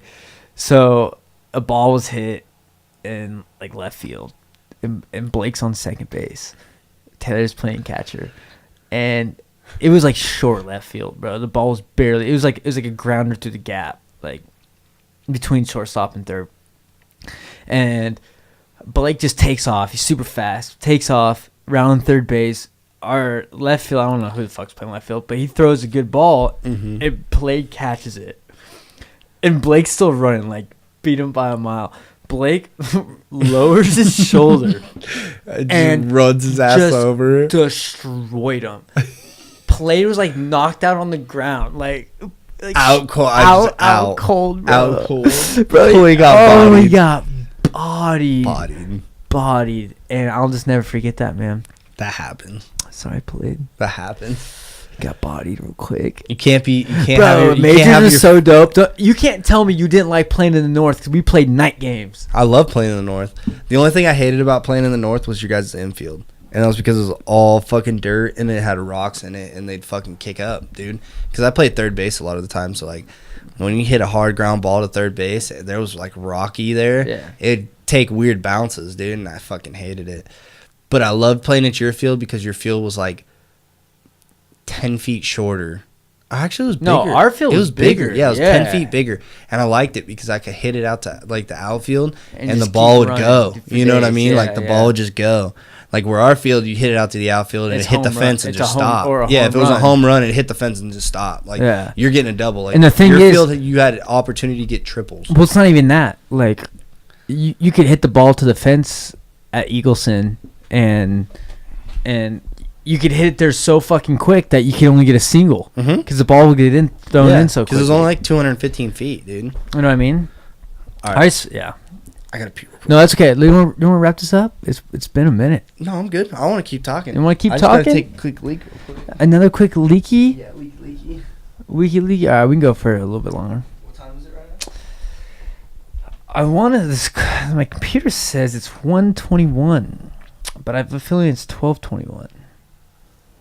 I don't know, guys. I don't know. We're not doing this live, so. Huh? You can talk all day. Well, that's the problem I have there. Who wants to hear Tim Richards talk all day? Not me. Not me at all.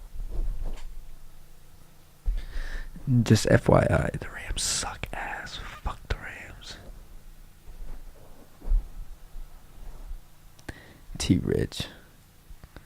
T-Rich claims he's a San Francisco Giants fan. But all he rocks is Oakland A's gear. I don't understand it. Whatever. Free country, right? It's a free country.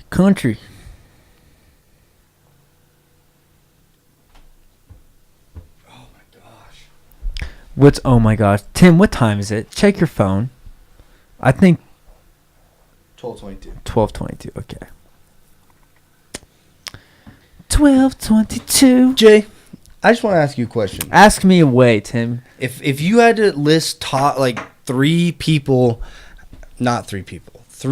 rappers that would have influenced you the most over your, like, from adolescent to now, what would you say it was? Or who would you say it was? Well, I grew up listening to a lot of Eminem. Mm-hmm. And I mean, my parents, I swear they're good parents, but I mean, they let me listen to that shit when I was like in first grade. Oh, absolutely.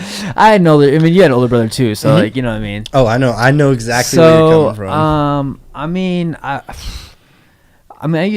it's all different now, but of course, we already had this talk. Mac probably had the most, just because he was our age, and I the thing is about Mac is I found him before most people did, and that's a weird like thing to hang on to. Like, you for sure did, like because there was two people that showed me Mac, like, when he started, and it was you, and it was Ryan Gates. And Ryan Gates showed it to me, and I remember, like, specifically because we were leaving Beyond Fitness one time, and I was in his truck, and we just got done, like, working out. And we were headed back to his house, and he put on Kool-Aid and frozen pizza. Yeah. And I was like, who the fuck is this? He's like, it's Mac Miller. And when I got back, I remember LimeWiring Mac Miller and getting all of his shit and putting it on like my MP3 player or some shit. Right. Or like my iTouch or something like that. And that was the first time. And then I remember after that, you were showing me in fucking like his albums, or his mixtapes. His mixtapes. And I remember listening to Kids with you, and that was like the first time that I'd really listened to Mac. So how I stumbled upon Mr. Mac Miller. In 8th grade, wow, I don't even know what year I was 8th grade. 2007. No, 2008. Because I was a freshman. It was 2008. 2007, 2008. Mm. So, I was huge on... We're still young, Tim. Real young. We're still young. Man. Look back on you. Sometimes, we think we're really... I mean, that was a long time ago, but was it really? I mean, sometimes kind of. Yeah. It was like over 10 years ago. Yeah. It was over 10 years ago. Mm-hmm. You sit back and you think about it, that was over a decade ago. Okay, but anyways. Yeah. But anyways. Back to the topic. So, I loved Wiz Khalifa. Mm-hmm. And this is like Prince of the City Wiz Khalifa. Yeah. Loved him. Mm-hmm. Like, I just fucked with all of his shit. Some bust down. Bust down Khalifa. Like, even yeah. And like, just as a little 8th grader, became curious. I'm like, whoa, what the fuck is this guy doing? Like, I just wanted to see some videos of some like just interviews and whatnot. And so it's young Wiz Khalifa, shaved head, just so scrawny with baggy clothes. Dude, shaved head Khalifa. Yeah, like baggy clothes. Like he's like in this limo like thing. It wasn't even like I don't even know what to call it. Like a town car. And he's getting an interview done, and someone asked him like, who do you like to rap with? Like who's your go-to guy if you want to make a track with? And he starts spitting out names, and I'm like, and he says Mac Miller, and I'm like, who the fuck's Mac Miller? I'm like, damn. For some reason, I'll never forget it. I was literally in my room like watching this video, and I was just like, damn, like that name kind of sounds dope. Like I kind of fuck with that Mac Miller name. I don't know why. Like I just like it just clicked to me. Like it's dope. Yeah, that shit's dope. And so I just look him up on YouTube, and the Cruisin' is the first song that came up that I seen, and I'm like, this boy's white. I'm like, this can't be Mac Miller. This can't be him. This can't be the dude. This can't be him, man. I'm like, no way. Yeah, who's this guy? And then I play the song. I'm like, okay, damn, this shit's dope. And then literally, like, he just drops Nikes on my feet. And you're like, God. And then I watched that video. I'm like, damn. I'm like, okay.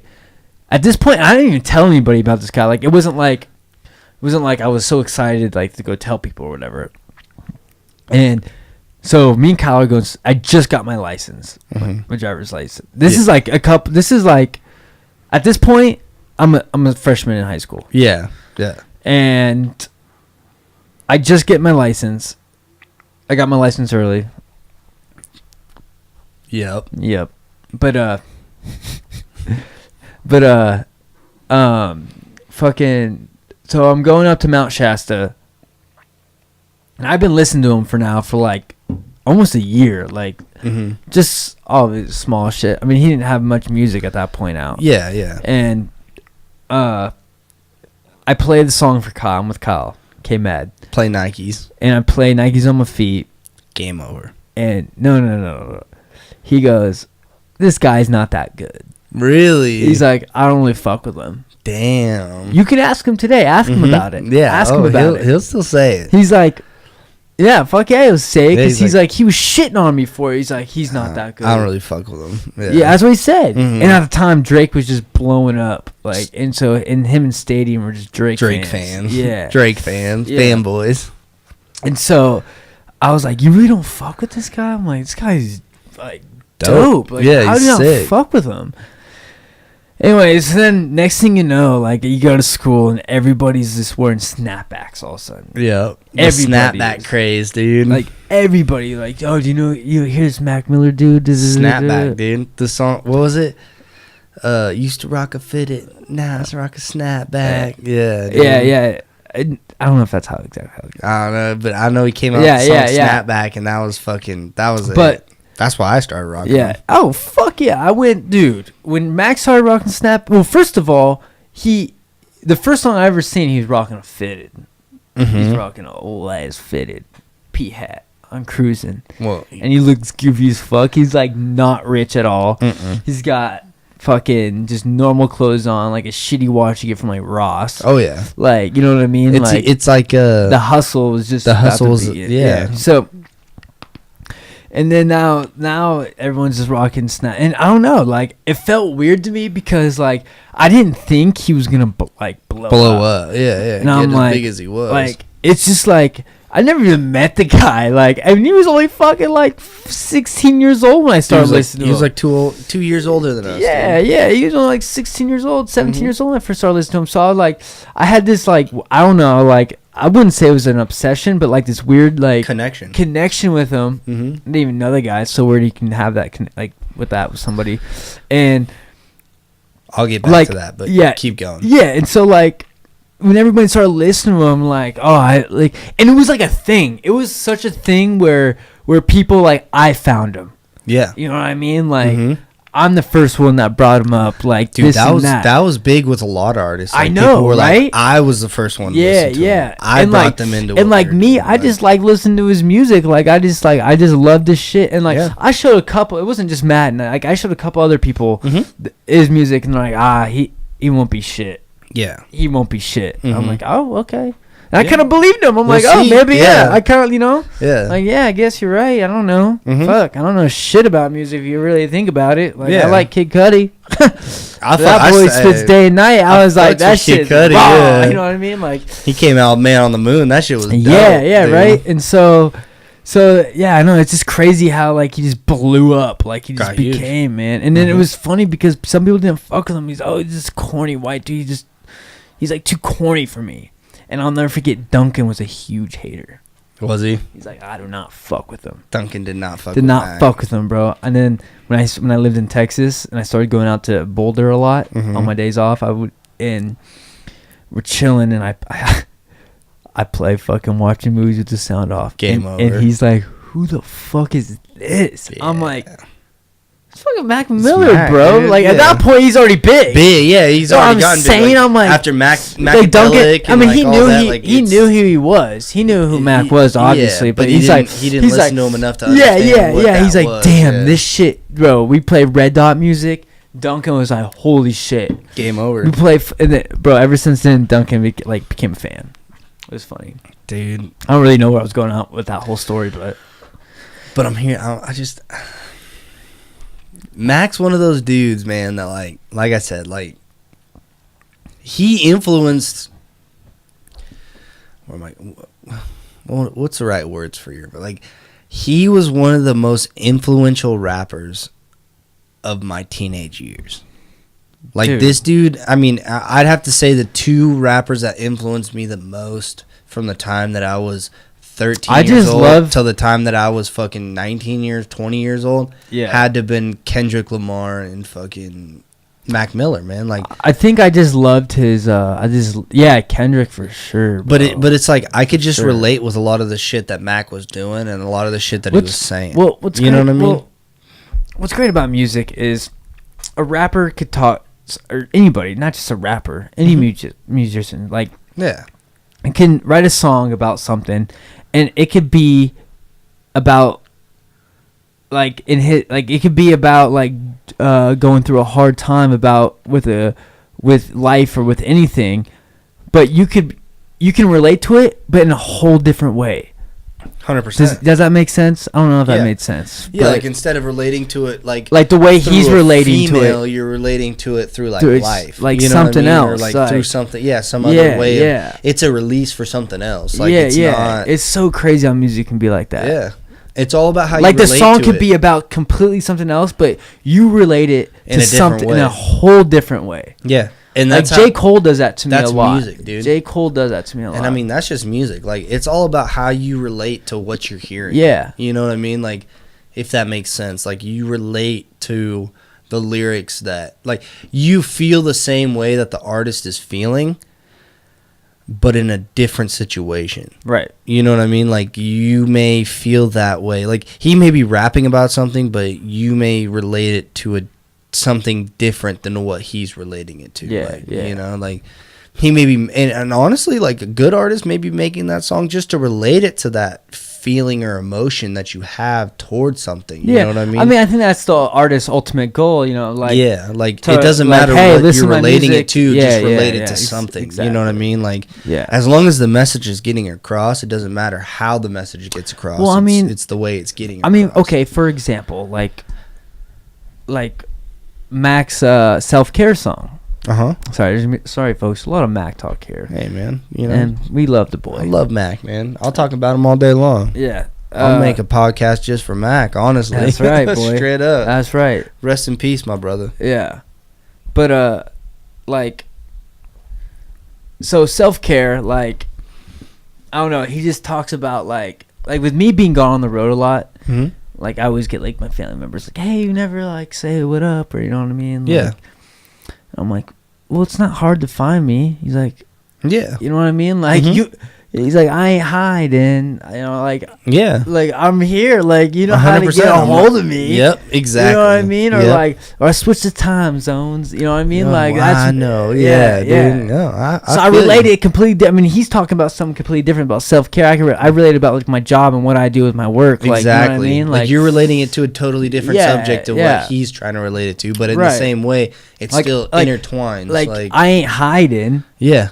You can find me. Like, I don't move my feet when I be gliding. Yeah. Yeah. I fucks with it so tough, dude. That shit's dope. And I mean, everybody, like, and that's the good thing about music, and especially, like, rap music in particular. Yeah. Is, like, there's so many bars that you can get. I love hip hop, dude. You can relate to fucking a bar. Love hip hop. Maybe not relate to the rest of the, you know, the 68 bars that's in a song, but you can relate to that bar. You know what's crazy? Yeah, exactly. It makes you think. Like, you can hear a line and be like, "Damn, dude, I can really relate to that." Yeah, exactly. Or like hear another line and be like, "Damn, dude, like I can really relate to that." To where like other music, you can't really do that. Like, it's a feeling that you have. Yeah. But like with rap, you can relate to shit that people says because you understand where they're coming from. Right. You know what I mean? Yeah. No, I know exactly. That's kind of like, that's why I fuck with hip hop, and that's how I try to explain it to a lot of people that I try to explain it to. Is like, I fuck with hip hop because every bar can be different than the last, and you can relate to anything that they say. Like, it may be 5 words, but you relate to those 5 words like a motherfucker. You know what I mean? Like, yeah. Or it might be those 5 words and the 5 words that come 2 minutes later, but you're still relating to shit that's happening in the song. Right. Now, that's what makes it like a good song to you, you know? Yeah. Because it hits home in a way. Like, right. And it might not be the whole song. It might not be everything that he's saying, but you may catch glimpses in each song of what he's saying that relate to you, that makes it what you like to listen to, you know? Well, yeah, dude. And yeah, it's crazy. Because I used to, like, when I was younger, I took, like, hip-hop completely different. Like, I looked at it completely different than I do now. 100%. You know what I mean? Mm-hmm. Like, I don't know. It's just, whatever. It's weird. It's crazy. When I was younger, dude, hip-hop was more of, like, a turn-up thing. I wouldn't even say it was, like, a turn-up thing. It was... I guess you could say that. Because I didn't really listen to hip-hop other than, like, when we go to parties and shit. Man. Like, you know? Yeah, I guess you're right. Because, like, I was on a real, you know, I feel like a lot of white teenagers, I'm saying white, teenagers go through, like, a little emo phase. Not, like, emo phase, but, like, I was really into some, like... dark shit. Like, it wasn't even dark. I listened to some dark shit. Like, it wasn't even dark, though. Like Seosin, like some Under Oath, like See, like I went through a phase where like I was listening to like Lamb of God, and I was listening to like Fallout Boy, and I was listening. But those are, I mean, those are classics though. Like, yeah, like I mean, and that's a classic in that genre, and that's why I started listening in that to time because, area, like, time period, for sure. Because I listened to like Seosin, I listened to like Drowning Pool, I listened to Disturbed, I listened to all these bands that were like, you know, kind of like a hard rock, like 9 Inch Nails. I listened to fucking, you know, Korn. Like, Korn. I fucked with those. Like, don't get me wrong. When I say that I'm a fan of music, I'm a fan of music. Dude. Oh, I love all music. All music. I'll listen to anything from the 40s to now, dude. Like, the only thing that I don't really fuck with now is a lot of like the newer stuff, and it's a lot of the new, like how transition. That's crazy. And don't get me wrong, like I understand everything transitions. Like, there's a transition for everything. And I'm not one of those people that's like, fucking this new music. Like, no, it's a transition to something new. And I understand that. But not everybody has to like what it transitions into. And I'm one of those people that honestly, like, I don't listen to new music because I don't really relate to it. Like, I don't relate to what they're saying. I don't relate to what they're doing. Like, I don't do that. Like, I relate to what I listen to. You know what I mean? No, like, I got you. It's a lot of a relation, dude. And like, I like music that I can listen to and it makes me feel some way. You know what I mean? Like, if it's happy, if it makes me think, if it's sad, if it's, you know, like, like I like music that makes me feel emotion. I don't like music that when I'm listening to it, I'm just like, this sounds super repetitive. You know what I mean? Or this sounds super like you're talking about something that I don't really agree with, or I don't really fuck with, or, you know, I don't fuck with the beat, or there's a lot of things that I don't fuck with, and a lot of the new music brings that in, you know, like, and it's not that, you know, I'm an old head, it's not that anything like that, it's just I like music that brings an emotion. I'm gonna be honest with you, Tim. I'm gonna be 100% honest. The new rap is ass. It's terrible. I can't stand it. I think the way that music has made a turn is not good for the rap culture, is not good for the rap community. I think that rap is gonna, in the way that it keeps going, I think that it will flare out in the next 10 years. It's fucking horrible, dude. They're saying it's evolutionizing. It's not evolutionizing. It's just it's garbage. Going downhill. First of all, I look at music as art. Mm-hmm. That's not art. There's no art anymore. You press buttons and you make lyrics. But even then, no, okay, it's not even about. I just want to be able to understand you. Why are you fucking mumble rapping to me? And it's not even like mumble rapping, dude. It's the fact that you're not saying nothing. Where's the message in the music? You're not saying nothing that makes any sense. Yeah, but but exactly. Mm-hmm. Where's the message in the music? That's why I go to music, because there's a message inside. That's why I don't agree. That's why for different days I throw a different album on, because that's the mood I'm feeling. The way that these people glorify rappers that have passed. Okay, like, I understand, like, Mac needs to be glorified for an artist that has passed in this world. Lil Peep, not so much. What has he done other than be a person that has done a bunch of drugs and overdose himself? Like, he made a body of music. I'm not gonna lie. That's his name, Lil Peep? Lil Peep. Yeah, Lil Peep.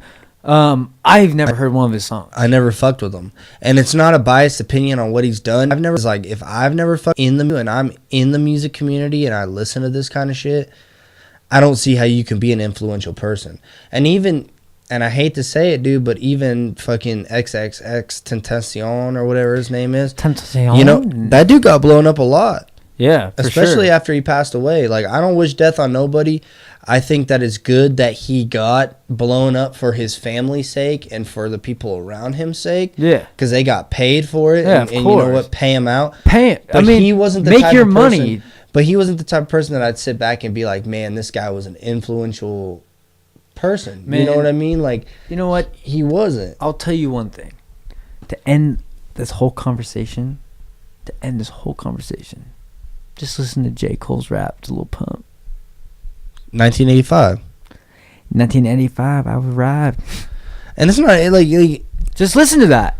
Just first of all, I respect the hell out of J. Cole for the way that he made that. Bro, it's respect. Song. It's a respectful diss. And it's not even the fact that it's in a diss, dude. It's not a diss at all. It's just telling him. He's telling him exactly what he needs to listen to. It's literally just telling him the truth. Like, listen, man, you know what? You may be this, that, and the other. You may be this, that, and the other, but you need to do it this way or you're going to be this. You were hot because you were riding trends. Exactly. And he told them, dude, like, what happens when your fans grow up? Yeah. Because they ain't going to be bumping fucking your party beats no more. No. They ain't going to listen to nothing that you're listening to. No. So guess what? Your fan base is gone. Gone.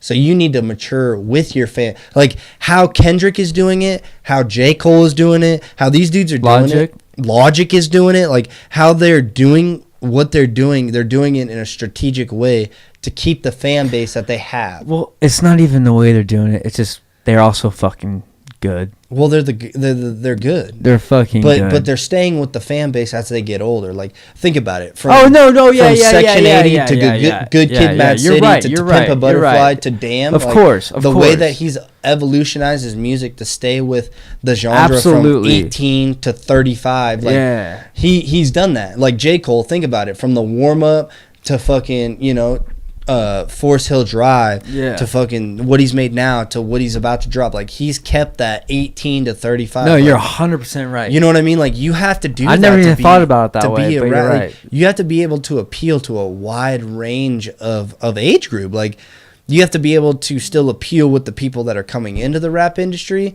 and also the people that are been in the industry for years. Like you have to be able to appeal to them. Like you can't. No, you're right. Like think about it. You got it. Tim. J. Cole's album, right, like dude. You're 100% right about that. From KOD or like like ATM, where count it up, count it. Like you got that trap beat. All right, that's 18, 19, 20. You're catching them. Yeah. To 1985. Now you're sitting back and you're talking to the older heads, going, you need to wise up in what the fuck you're doing. Yeah. And you need to be more mature in the game that you're playing, or even like The Cutoff, or even Friends, or like any of those songs that you listen to them and it's preaching to that older crowd. Oh, like, I know. You need to realize what you're doing. But then you listen to Motivate, and you listen to fucking ATM, and you listen to fucking KOD, right. That's preaching to that younger crowd. Like, hey, count it up, motivate. Like you're listening to that trap beat, and it's getting them hooked to listen to what he's saying on the backside of those beats. Exactly. Yeah. No. You know what I mean? I got you, Tim. Timothy Richards. That's just some smart shit. Got you. That's some smart shit. Like the way that J. Cole and fucking Kendrick Lamar, and the way that Logic and these dudes can grasp a concept. Mm-hmm. And it's be amazing. Able to bring it's it beautiful, to you. dude. It's art, dude. It is. It really I love is. it. And I'm not here to tell you what you should and shouldn't listen to, or what you should and shouldn't listen like, to what appeals to you. Like don't. Sorry, we're just spitballing here. We're just 100%. But listen to what appeals to you. Like I listen to these artists because I can relate to the things that they're saying. Yeah. It hit home for me. Like with a lot of the shit they're saying, it relates. Right, you know what I mean? Of course, dude. So, hey, you relate to Kodak Black. You relate to Young Thug. You relate to these dudes. By all means, listen to them. They don't want to see you win it. Hey, relate to them, because I'm telling you right now, I can relate to the E40s. I can relate to the Mozzies. I can relate to the fucking Mac Dre's. Like, I can do that. But at the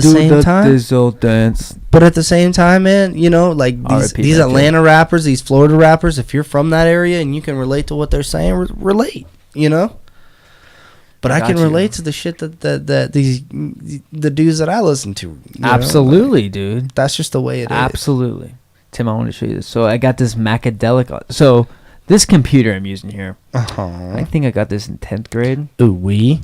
And I downloaded this right here, the Aliens Fighting the Robots. Great fucking song. When it first dropped. It's still on my computer. Put it on right now. Right now? I want to listen to that right now. Let's see if it works, bro. It doesn't even work. What is this? No, just hit finish. Finish? Oh, shit. I can't see it very good on the screen. You can't hold on. Recommended settings. Recommend it and then finish. And then it should drop it in there. Not trying it. Oh, no, it's going to open. It's going to open. What is it? What is it going to be? Oh, what is this? So much I don't use this computer. Oh, it's right here, Timothy. Ooh. So let's my favorite starting to any song, dude. He's like dope album, baby. Wait, what we get in second place? All right, folks, we're gonna wrap this up. Hey, I'm gonna wrap it up here. I'm here to tell you right now, one of my greatest experiences on JayCast so far. I had a great time, Jay. Thank you for having me join you today. Of course, sir. Thank you. I look forward to the next time I can step foot absolutely on the JayCast. So absolutely, thanks, homie. I'm glad you let me come in and talk about some of the stuff that I wanted to talk about. I love it, bro. Give my opinion, but it was good, bro. It was good. I'm great. Thank you very much. Maybe let's go hit the links right now. I'm ready. All right, you ready? I'm ready. All right, let's do it. Yo, stay tuned to the next one. Sorry it was so long. I had a little break. I was busy with work, but we'll be back. Pimp C. No, I'm Pimp C. Pimp T. Pimp T right here, T. Richard. Sipping on the tea. Sipping on gin and juice. Lay back. All right, folks. Peace. Peace. Stay classy, San Diego.